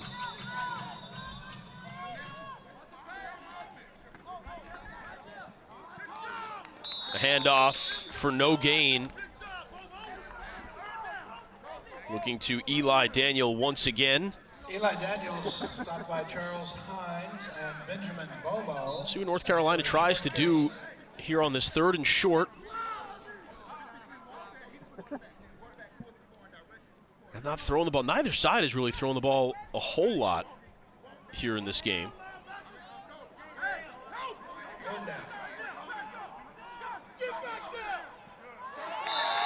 And jumping offside and handing the first down to North Carolina was Lucas Tankersley, just getting a bit ahead of himself there. Again, go back to the discipline side of the game. That is an error and something that requires absolutely no talent, right? I mean, you've just got to focus on being lined up and adhering to the rules. And as a young player, that's incredibly difficult to do. You want to be the hero. You want to be the one out there rushing the ball carrier. Good work by North Carolina to go with a hard count. Run up the middle. Once again, Charles Hine. He's unblockable, Ryan. He's in on every play in the backfield. Every play. And if he's not making the tackle solo, he's down the field chasing the ball carrier down and at least getting in on some of the action. This is a player you can tell is incredibly important to him. Look how long he is. Once he gets you in his grasp, it's all over. Perry Justice III in at quarterback. Now he'll look to throw, being chased down.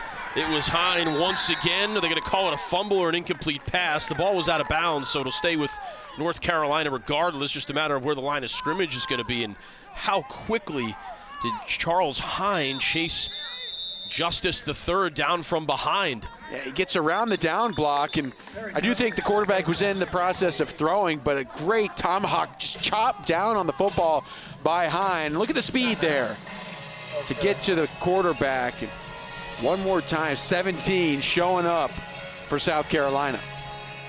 5:01 to play, 3rd and 10 for North Carolina. Its own 43-yard line.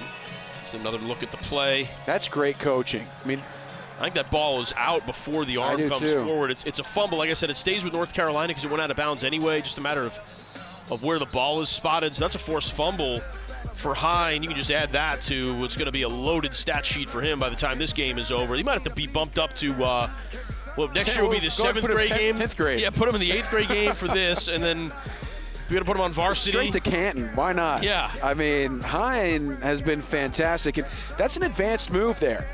So often you'll see a defensive lineman get a free run at a quarterback and just try to wrap up around the hip, but Hine went for it all, going for the strip sack, and that shows great coaching and an ability for that young fella to comprehend what the coaches are saying and apply it on the field. I'll tell you who's excited for all this, the folks from Travelers Rest, South Carolina. That's where he's from. We'll get to watch him for a number of years. Might have been Tankersley jump off his odds again.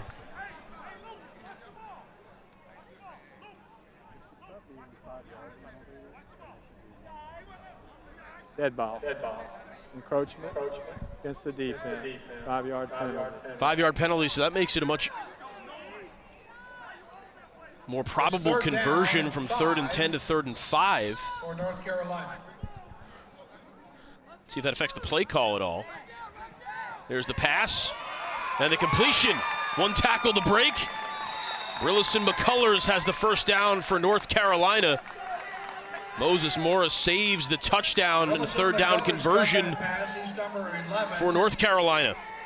Just enough time to get the ball out before the pass rush comes, and McCullers gets up underneath the defense, kind of the zone defense there, underneath the safety and behind the corner, and quarterback's able to thread the needle. A quick start there. Beckett Smith, I think, the false start for North Carolina will make it 1st and 15. So he was trying to pull on that play, trying to get a bit of a head start.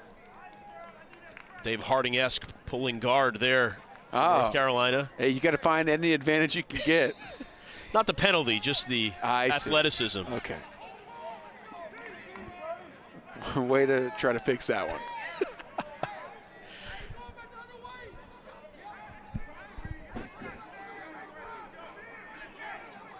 4.5 minutes to go here in the 3rd quarter. I mean, there is 0 time for Perry Justice III to throw the ball. Yeah, he can't even get his back foot down in his drop. The route was open down the field, and not even getting a hand on 17, coming right up. I mean, it's easy enough for him if you are blocking him, but I don't think that was the way that play was drawn up. I think they were trying to get a little tunnel screen to the open end of the field, but so you got to block the guy. Nice defending that time. Zion Ratchford with coverage on the play. 3rd and long, very long for North Carolina now. Just a little too much air under it, I think, this time. Perry Justice III. Good mutual hand fighting. There was some contact early there by Ratchford, but I think he did a good job of getting his head around, locating the football to where he had an equal path to the football, and that's why he didn't get the pass interference call. Good work by the defense. 3rd and 15, if you get 8 to 10 yards here, maybe you think about going for it on 4th down. Of course, if you lose 10, like that, and Charles Hine has perfected the sling down tackle. We got to give that some kind of name because he's had, I think, 6 or 7 of them already. Yeah, I mean, that's the Hine throwdown, right? I mean, there's got to be something creative we can come up with, but absolutely unblockable. We've seen earlier in this drive, nobody block him. That didn't work, and then you try to block him there. Charles Hine, a one-man wrecking crew. You can take all those 4th down what-ifs off the table because you're not going to do much with 4th and 21. Hine is I mean, he really is unblockable. I mean, that's a cliche at times, but it's every play. It's every single play he's in the backfield, whether it's them trying to run the ball or pass the ball. Yeah, here's another look. Working against the left guard and just Got to get inside leverage on him. Hine kind of with a head fake outside and is so tall. Able to get his hands on the offensive lineman, throw him to the side, and then, again, it's that sling down that Hine has perfected. Allows him to stay up, celebrate, kind of take it all in. Well, they always talk about arm length is one of those measurables for linemen, and he just has a way of extending his arms, and you can't get into him at all. No. And then he just sort of can manipulate you in whatever way he wants to. I'd like to see Hine out on offense, honestly. I mean, with that range, send him on a go route, see if he can catch the ball. Instead, the handoff is to Kelly, who's been pretty good in his own right. South Carolina now 3.5 to play in the third, chance to take the lead. It'll require a lengthy drive, but they've got some big playability. Get the sense that South Carolina, this is their game for the taking. Can they put a series of plays together without any unforced errors? To the outside, down the sidelines, Kelly is finally cut down by Brillison McCullers. Kelly slow to get up. Came down weird on his ankle. Certainly hope the best for Kelly. Up on his own now. Able to evade that first tackle in the backfield and then out into open space. That's been a problem for North Carolina, seeing 12 in white with open field in front of him. Taking a seat on the bench now. First down for South Carolina after a 30-yard gain. Kelly's obviously been a huge part of what South Carolina has done on offense, as has Currents. Handoff goes inside. This is Morris. Plows ahead for a few. This is Morris, number 5. Really remarkable, the work of the offensive line for South Carolina. Those big guys up front. Taking a look at Scotland Dover. Nodine in there. Big 62. Benjamin Bobo, we talked about him with a big play earlier. They're doing a great job of sustaining their blocks and allowing from yards after contact up the middle. Handoff goes to Tony Broxton. McCullers there for the tackle. McCullers has done it on both sides of the ball today for North Carolina. Close to a first down, yard or two short. That'll bring up third and officially 1. Although it's a long one. It's third down and 2. Rounding up, I guess you could go to 2, right? Yeah, it's pretty close to the full 2. Kelly not on the field. I still think this is opportunity to run up the middle, some confusion for North Carolina's defense. You got to get the ball snapped. Ooh, the handoff and then the reverse, and North Carolina was all over it, just gobbling up Jaden McDowell. Nobody fooled on that North Carolina front. Yeah, and South Carolina got a little too cute. They'd been running downhill. Just a simple handoff right up the gut, and they're going with a little double handoff action in the backfield and gave enough time for North Carolina's defensive front, led by Noah Clark there, 84, giving a little head shake to get out the field and make a pivotal tackle in the course of this game. Even with the loss, South Carolina electing to go for it on 4th and 6. Kelly, the direct snap. He's going to have it. Spinning. Staying in the grasp of McCullers, but a fresh set of downs for South Carolina, and Kelly returns to the field just in time. Yeah, what a play for Kelly. Man, the game changes as soon as he gets in there. Direct snap to him. And watch the spin move here. I mean, so quick. You can't coach that kind of twitch and quickness. There it is again, the Wildcat. Kelly outruns the angle. Decides to cut it back. Thought maybe he had the space on the outside, but elected to cut it back and gain a few more yards instead. Slow to get up one more time. You just get the sense that Kelly is fighting through an injury at this point, doing everything he can to give his team everything he has. Is this what he looks like hampered with an injury. It's amazing, just outrunning the defense. I could be the offensive coordinator here. Go out, say, hey, Kelly, take the snap and outrun the defense to the right side. Okay, next time, go left. And that's what he's doing. He's just taking control of this game with his speed, his vision down the field, and to do it with a bum ankle, even more impressive. There's another look. Right there, I thought maybe he had. Look at the stop, though.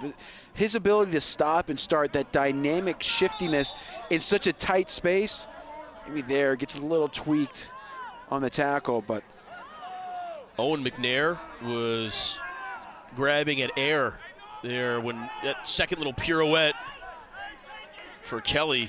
It's like trying to grab a leaf in the wind, Ryan. You know, just can't ever get there. Well, people that watch Duke and saw a lot of games on this field, I mean, that's sort of that Jamison Crowder quick twitch, phone booth type stuff that you see from Kelly, where guys are within an arm's length but still can't get him to the ground. Yeah, that's worked out for Jamison Crowder. Pretty significant contract with the New York Jets. I think he owes us dinner a couple of times over, don't you think? I'd be fine with that. I don't think he'd miss the money, that's for sure. Will we see another play here in the third quarter? Final 3 seconds. South Carolina does not get the playoff, and so we will head to the fourth. Tied at 14 apiece, but South Carolina knocking on the door. 2nd and 7 from the 20-yard line. The Palmetto State looking to even things up here in the 2020 Carolina Cup. Back with more here on YouTube.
Zenith Loop.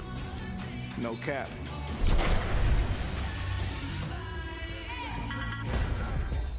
Start of the fourth quarter here, 6th grade game.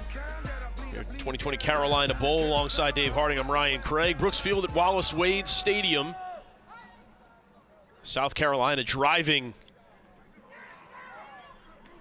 Handoff goes to Broxton, who's taken down short of the first down by 2 or 3 yards. It'll be 3rd and short. Tony Broxton. Imagine it's 4-down territory at this stage of the game. Made the stop for North Carolina. Take a look at Broxton's initial cut here. Starts off to the right. Whoop! Going left. Gets upfield. Good running.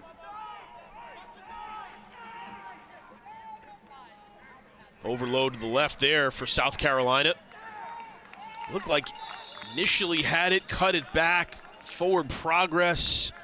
The official started basically at the first down marker, then kind of drifted closer to the line of scrimmage. I think it's going to be 4th and short. Kelly's back in there now for South Carolina, and I'd be stunned if this wasn't some sort of quarterback keeper with him in the Wildcat position. Check it out. He had some blockers out front. Did just choose to read it the wrong way. Kelly just lowers the shoulder, showing some power there to go with his athleticism. And gets the first down. How tough is he? Been nicked up, coming off the field now, but such a strong runner. Gritty. Oh, he's coming back, just getting the play. Number 12 in white has been absolutely unstoppable. South Carolina can get a first down at about the 1-yard line. 1st and 10 from the 11.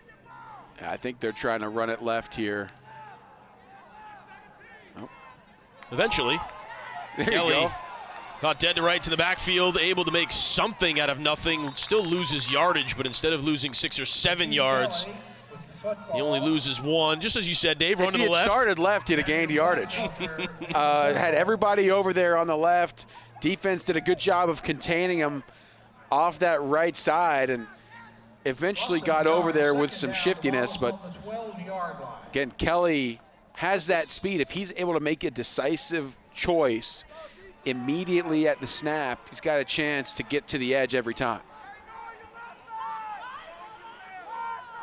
Currents out wide to the right. Instead of handoff up the middle. Jaden McDowell, the ball carrier, and suddenly, quickly, 3rd down for South Carolina. Robinson McCullers, the tackler. Short gain on the play.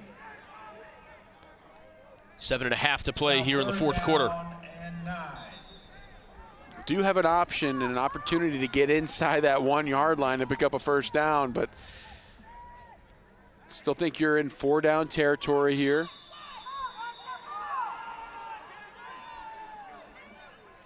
Vaughn takes the snap.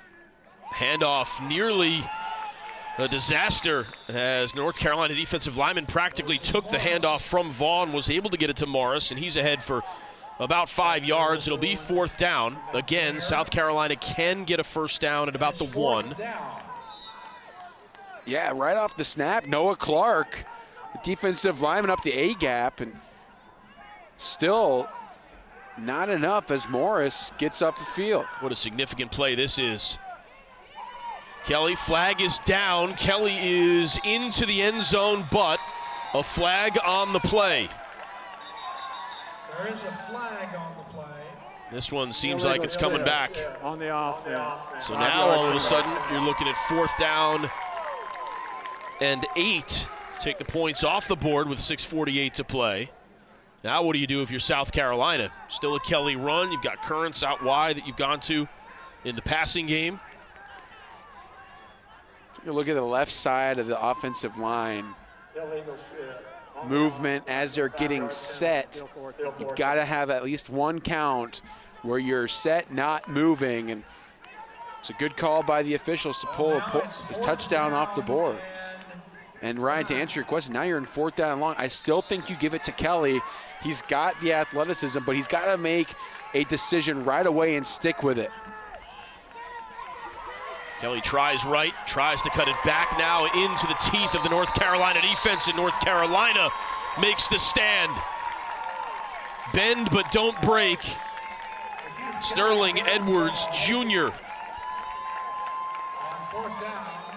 Huge play to stop the dynamic Kelly, and now North Carolina will have the ball. Well, take a look at this hit by 72 Edwards Jr.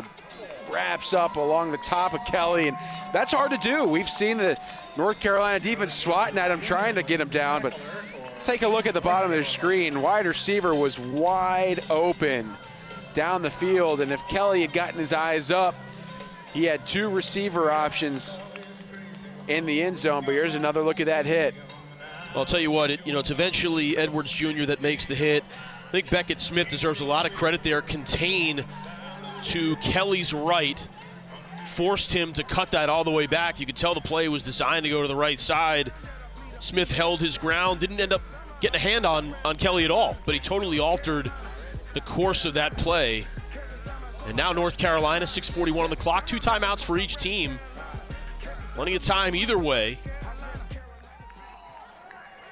North Carolina, at the very least, you would think would want a couple of 1st downs here and try to change field position, carry for not much yardage that time to Eli Daniel. Benjamin Bobo made the stop.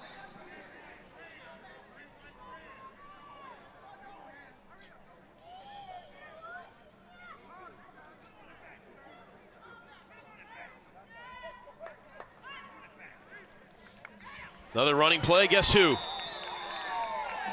Charles Hind. One more time. That has to be half a dozen tackles for loss. I think you could pretty much just go over to the sideline and pick up the defensive MVP trophy, wrap it up, and put his name on it because he's been phenomenal today. unbelievably athletic.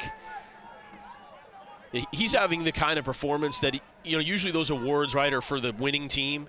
It doesn't Even matter. if his team doesn't win, he has to be 100%. Right? You're right. There's been nobody more dominant today on defense. You've got to find a way to double team him.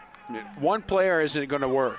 You've got to get 2 offensive linemen on him, force someone else to make a play outside of Charles Hine along that South Carolina defense. Well, it's 3rd and 10 for North Carolina. They take a timeout, try to figure out what they're going to do here. Pinned deep in their own end. If they don't get this first down, you mark off the 30 yards. South Carolina's going to be on the plus side of the field with about 5 minutes left, 2 timeouts. Time's not going to be a problem at all.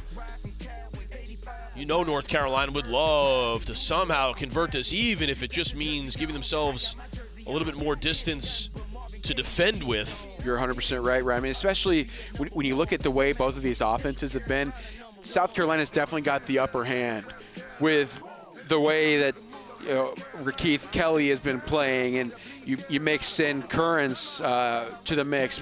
Those players have shown up a little bit more than some of the North Carolina offensive players have. Certainly have the talent, but it's just been a little bit more high-powered. You throw in the play of Hine along the defensive line, it's a tall task for this North Carolina offense. So here's 3rd and 10. Jones at quarterback, lofting that one downfield, looking in the direction of McCullers. It'll be 4th down. And almost certainly North Carolina will mark off the 30 yards and give it to South Carolina.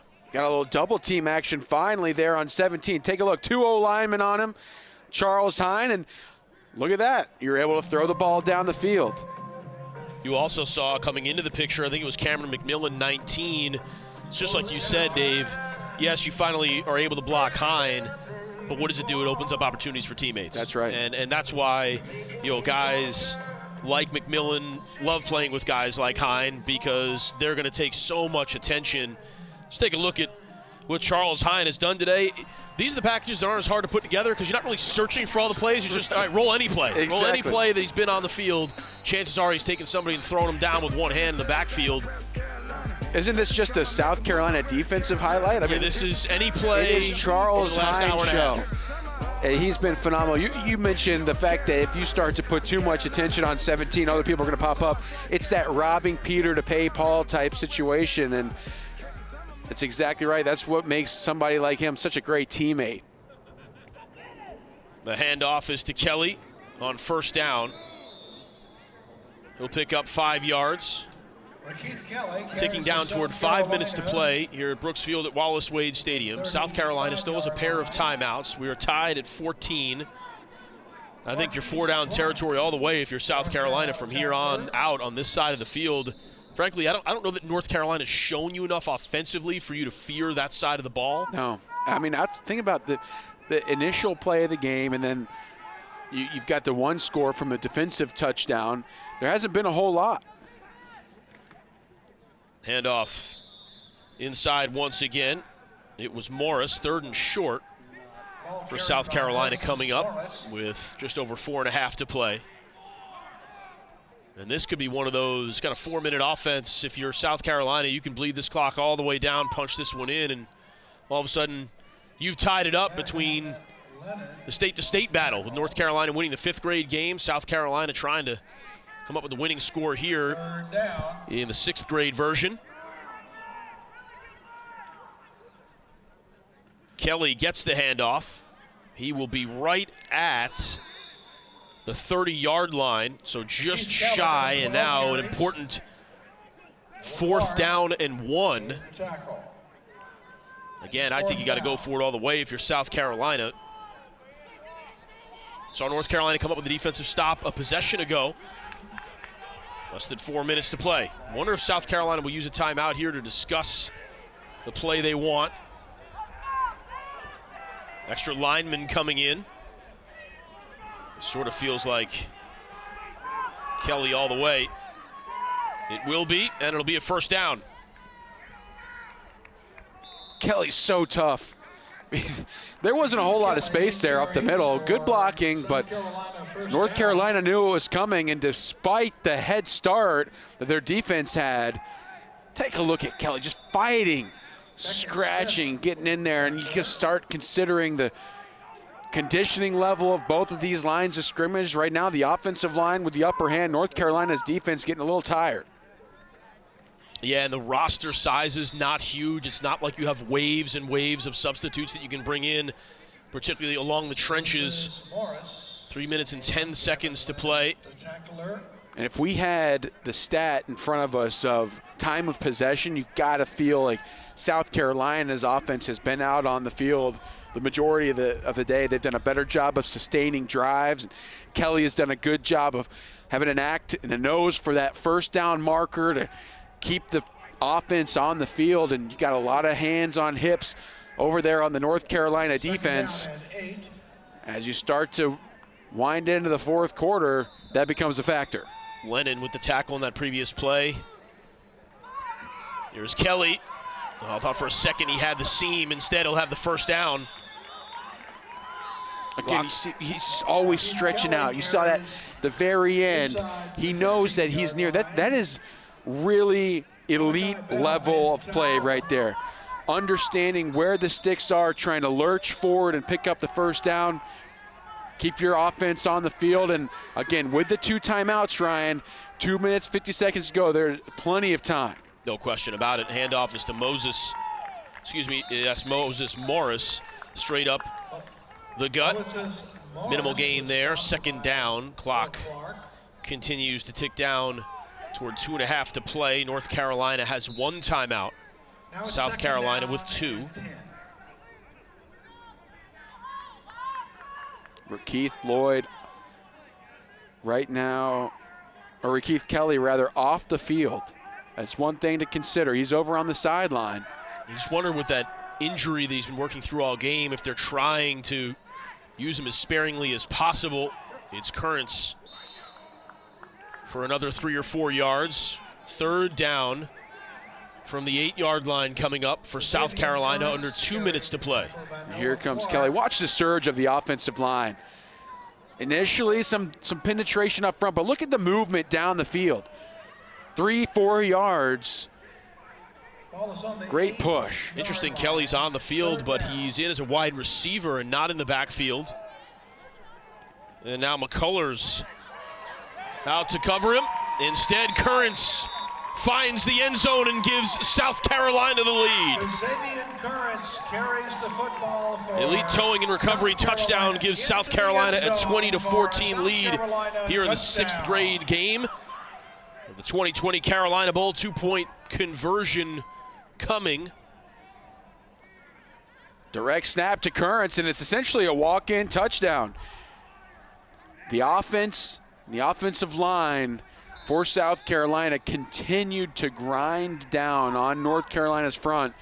And that was the difference. Morris met at the goal line, churning the legs forward, gets in for 2. Had to work hard for that final yard, but was able to get the 2 points for his team. Take a look at that touchdown one more time. Overload the left side. Look at all the beef over there. Good blocking, a little delay, sealed off that edge. And Currents able to ride the current into the touchdown zone. 95 seconds now for North Carolina to try to even this thing up at 22. 2-point conversion is good. North Carolina will need the touchdown and the 2-point conversion to draw even. They do have a timeout. It'll be 1st and 10 at the 30-yard line. The question is, can they block Charles Hine enough times to move this ball 70 yards down the field? And I don't think that North Carolina allowed them to score here. Great work on the 2-point conversion, would not be denied. That goal line getting in behind his pads is Moses Morris. But you got to think about it, Ryan. If South Carolina had taken a little bit more time, it would have been much more difficult for North Carolina to come back on the field with an opportunity. But with 1:35 to go and a timeout left, they certainly have a chance to tie this one back up. Hine with the hit on the quarterback. Pass ruled incomplete in the direction of McCullers.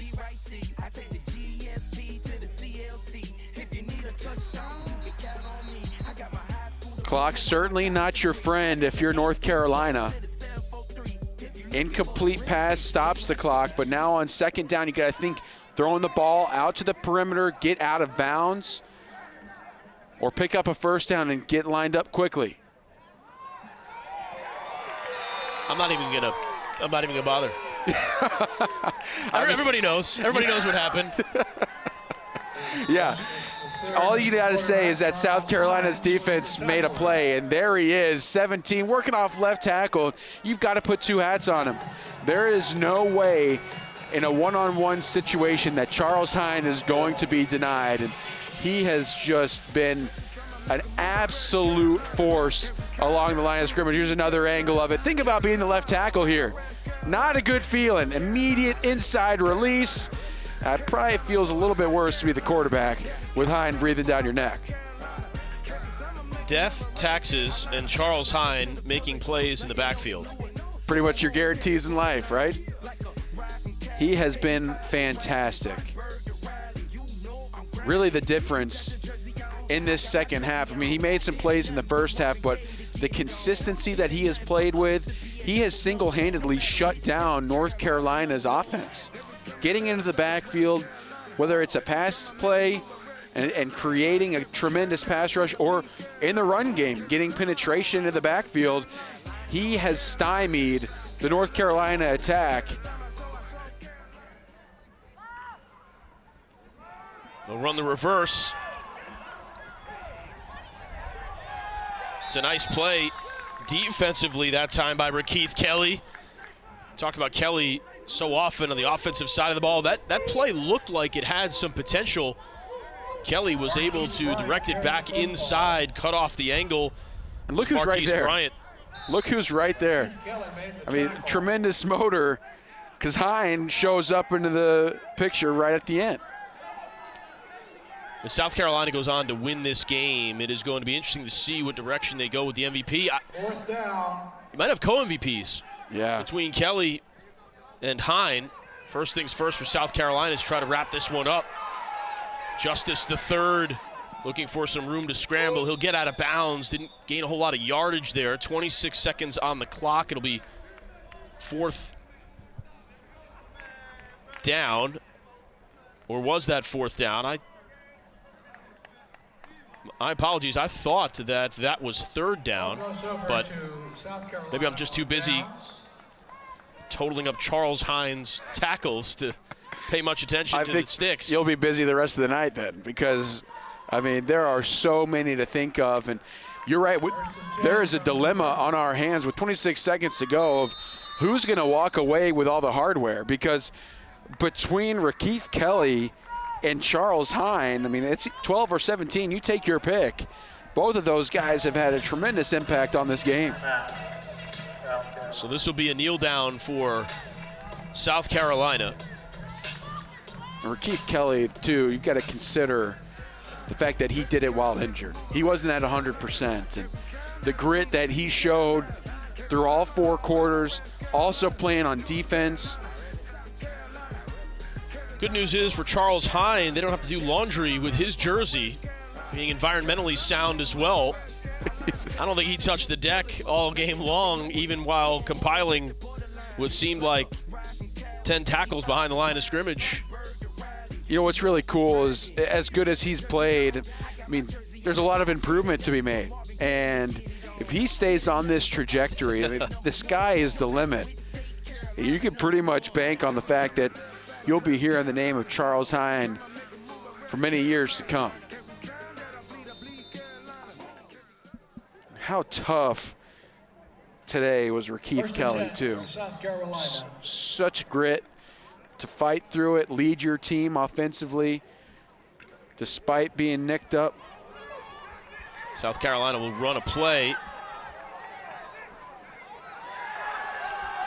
Fighting through tackles. Finally down to the ground to carry on Gossett. A little risky there to run an actual play, but you could tell the team loving seeing big number 88 carry the ball, and that's going to do it. South Carolina, a 22-14 win over North Carolina here in the 6th grade game. Great fight, top to bottom, by South Carolina. They clearly came out ready to play, did a great job of responding to the initial surge that North Carolina had in the game. Think back to the very first play and the question marks that we had as to whether or not the folks from the Palmetto State could respond. They 100% did, and the likes of Rakeith Kelly, you cannot forget about Charles Hine, and oh, by the way, Jazavian Currents also had quite a day. Did an excellent job of rallying around their teammates, coming together, and get a big win for South Carolina. All even up here. The 2020 Carolina Bowl with North Carolina winning the 5th grade game, South Carolina winning the 6th grade game. The 7th grade edition will kick off at right about 4 o'clock here on YouTube. And starting to see now, get on the older and older divisions. Again, the physical maturity, the familiarity with the game, the understanding of the game of football, and it gets more and more electric as the day goes on, and certainly it doesn't get a whole lot more electric than Rakeith Kelly, and I got a feeling he knows it a little bit as well. A little point there to the defensive backs trying to give chase, but Kelly was everywhere, even made a nice defensive play toward the end of the game as well. I know most of the defensive spotlight was on Charles Hine, who was outrageous, but Kelly, another guy that has next level athleticism, and Dave, you mentioned the ability, the toughness to fight through what seemed to be a lower body injury, ability to run through tackles, doesn't try to shy away from contact, just a fun guy to watch. No doubt, I had a lot of fun following along with him today. You saw even like the knack to move the ball over to the outside hand when he's running down the sideline. And you talked about the point away. I mean, he's having fun playing football and doing it and playing this sport the way that it should be played, with a high amount of effort and energy and toughness. Easy to rally around that player. Boy, I just wish Charles Hine would have done something today. Yeah. So much potential. Oh, wait. It was only every snap that he was in behind the line of scrimmage, simply unblockable. But you got to respect the motor of a guy like that. Look, this is a 6th grade game. It would be so easy for somebody like that to simply check out after the first half, relatively unchallenged, and instead challenged himself to be a significant part of the proceedings the entire 4 quarters. There was not a minute that whoever was playing quarterback for North Carolina didn't have to worry about number 17 breathing down his neck. I'm kind of worried he's going to show up in the booth at any time. I mean, that guy was everywhere and did such a good job. You mentioned the effort. It's hard to coach a lot of the physical traits that these guys have, and he certainly has the length and the size, but when you've got somebody that is able to put that together with tremendous pursuit of the football, getting after the ball carrier on every single snap, you've got the ingredients of an elite player. Well, just like in the 5th grade game, we will have awards given out here at the end of the 6th grade game. All right, your prediction, Dave, most valuable player. If I'm voting, I'm going with Rakeith Kelly. I think it's because you're an ex-offensive lineman and a guy like Hine. I just can't give it to the, yes, exactly. Yeah. I couldn't sleep with myself. But I think that with the way that he fought through some of those injuries and Kelly continued to fight, also playing both ways, I think that gives him the slight edge over Charles Hine. But if Hine had been out there running some routes on offense, I'd have to give it to him. But Kelly's consistency today was unmatched. Who would you give it to? I'm gonna go. Is it what a cop out? I mentioned co-MVPs before. I think you got to do that because I don't know if there's enough to differentiate the guys. To be totally honest, they were so dominant on their respective sides of the ball.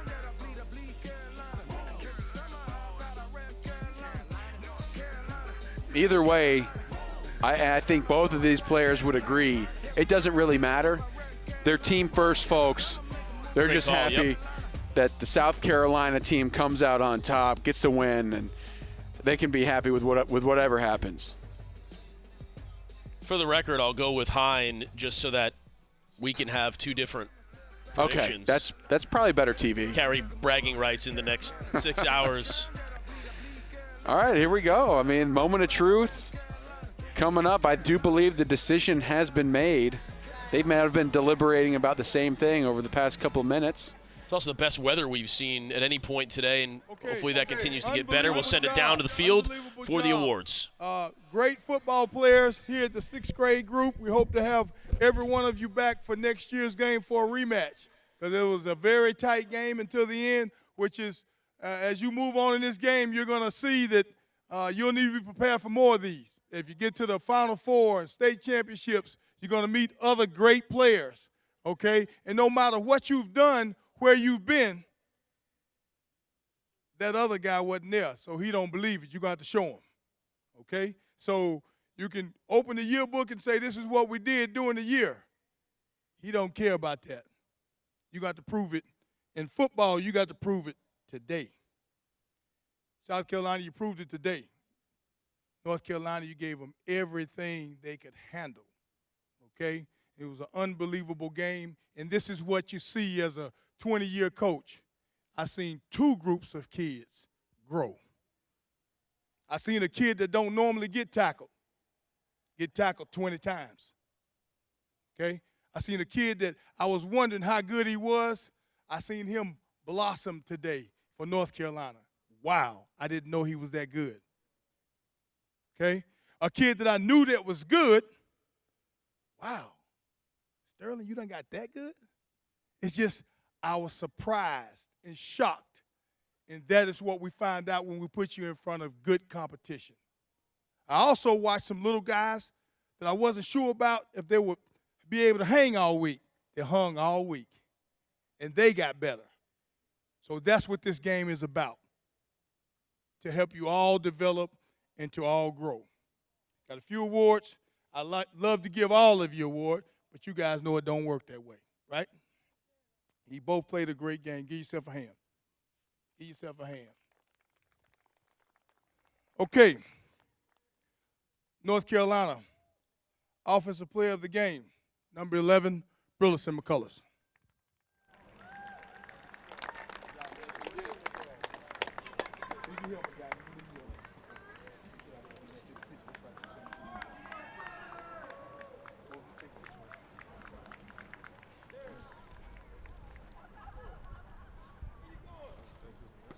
Smile, big dog.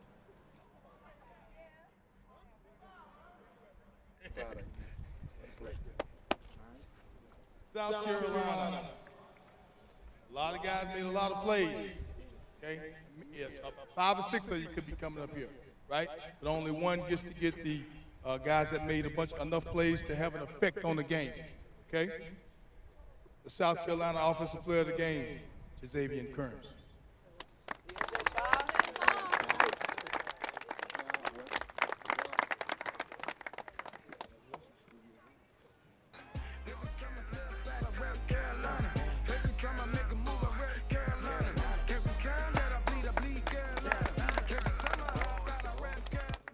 Defensive Player of the Game.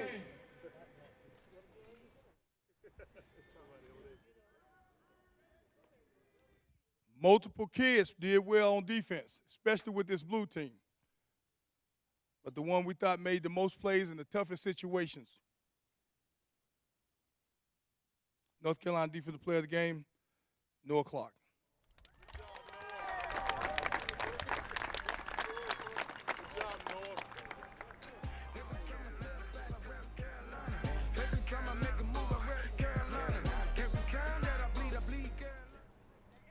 South Carolina, if you was watching the game with one eye closed and one eye open and went up there and ate you some hot dogs and went out there and changed your oil, you still know who was making plays every series, and we didn't have no answer, okay? This kid is amazing. I'm glad I got a chance to watch him play today. He will be a tremendous football player down the road. You remember this name, number 17, Charles Hines.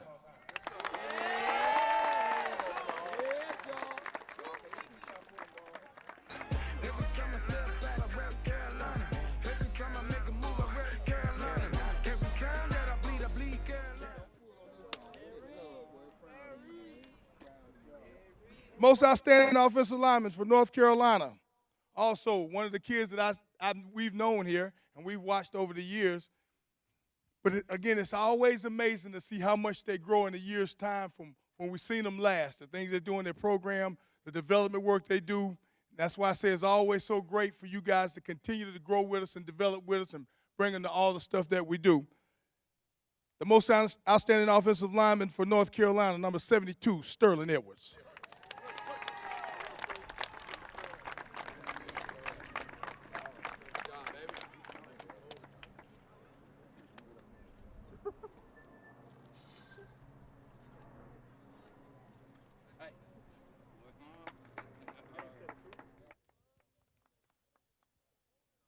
Most outstanding offensive lineman for the game for South Carolina.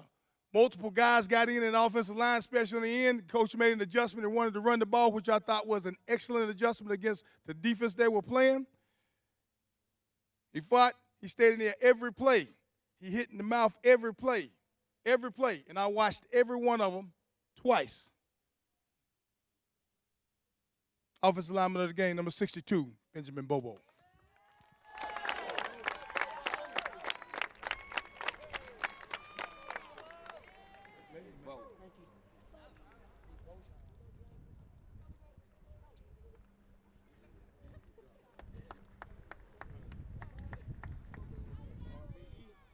Finally, the game MVP.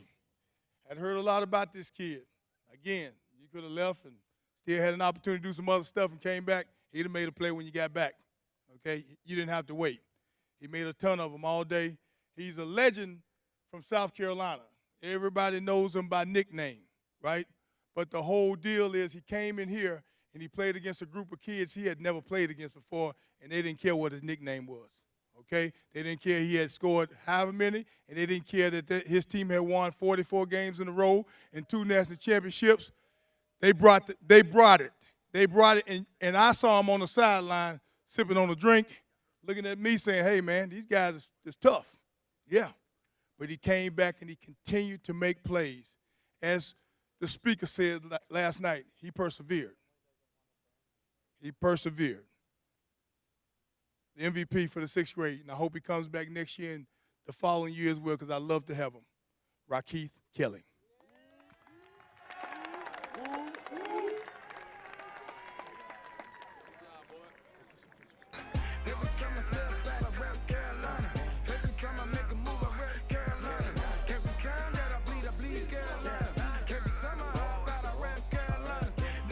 Hey, y'all dab it up one more time for me, then y'all can do your little celebration or whatever you want. Dab it up one more time.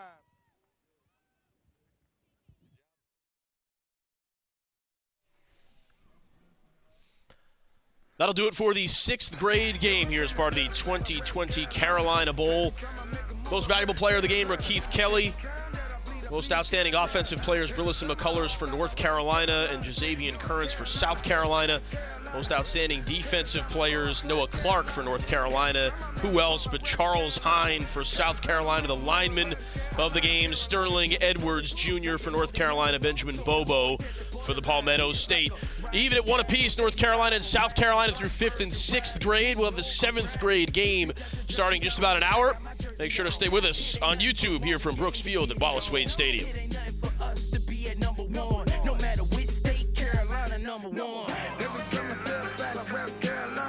Every time I make a move, I rep Carolina. Every time that I bleed Carolina. Every time I hop out, I rep Carolina.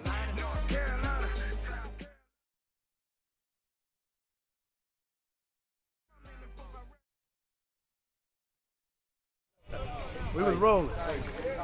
I'm not going to have that same energy. I'm not going to have that same energy. We was rolling, man. Right. We're going to count down. All right, so 3, 2, 1. You're good. All right, we're here with Coach Bo Mars, 6th 6th grade South Carolina team came out with the win over North Carolina today. Coach Bomar, your guys did it. Practice all week. They executed just as you thought they would. How proud of you are these guys? We're very proud. We was in a dogfight, man. The North Carolina coaches did a great job with their team, having them prepared, having them ready to play us. Dogfighting, and just luckily we came out on top. We put them in the right formation and started running the ball the second half with the halftime adjustments. Came out with the victory. Now very proud of them. You come into this game kind of blind, don't know what you have as far as talent, didn't know if you were going to go with the run game or passing game. You made some adjustments, went with the run game, success. You know, when you come into a game like this, you need to put in both. Put in both. You never know what the defense is going to do. You know, we tried to throw it a little bit in the first half, and we seen that they were stopping and we couldn't do it. So we just had to line up to play smash mouth. Our offensive line did a great job. Our running backs ran hard and downhill, giving us 4 or 5 yards. Here and there, we knew eventually you would pop it. That's right. We did a great job as far as our O-line goes. Absolutely, and it helps when you get talent that everybody knows. Yes. Talk a little bit about Mr. Rakeith Kelly. He was dynamic out there, but I don't want to take anything away from that offensive line who helped him do what he did. But talk about Rakeith a little bit. Man, you know, Kiki is a crazy player, man. I've been knowing and been around Kiki since he was 6. I'm 6 or 7. He's been playing for me since he was 6 or 7. So, you know, this kid is amazing on and off the field. He's a great student also. He did everything that we asked him to do, along with the other running backs that we had also. Right. You know, we let Kiki know, hey, man, you know, sometimes we got to go. We're going to give you the ball. But the other running backs also contribute to this running game with the offensive line. All right, Coach, you evened it up. 5th grade North Carolina team won. 6th grade South Carolina came in here and tied it up. You feeling good? Oh, yeah. 7th grade is going to win. All right. He's already claiming the 7th grade South Carolina win. 7th grade win 22-12. All right, we'll see in just a few moments. This is Coach Bomar, South Carolina 6th grade with the victory.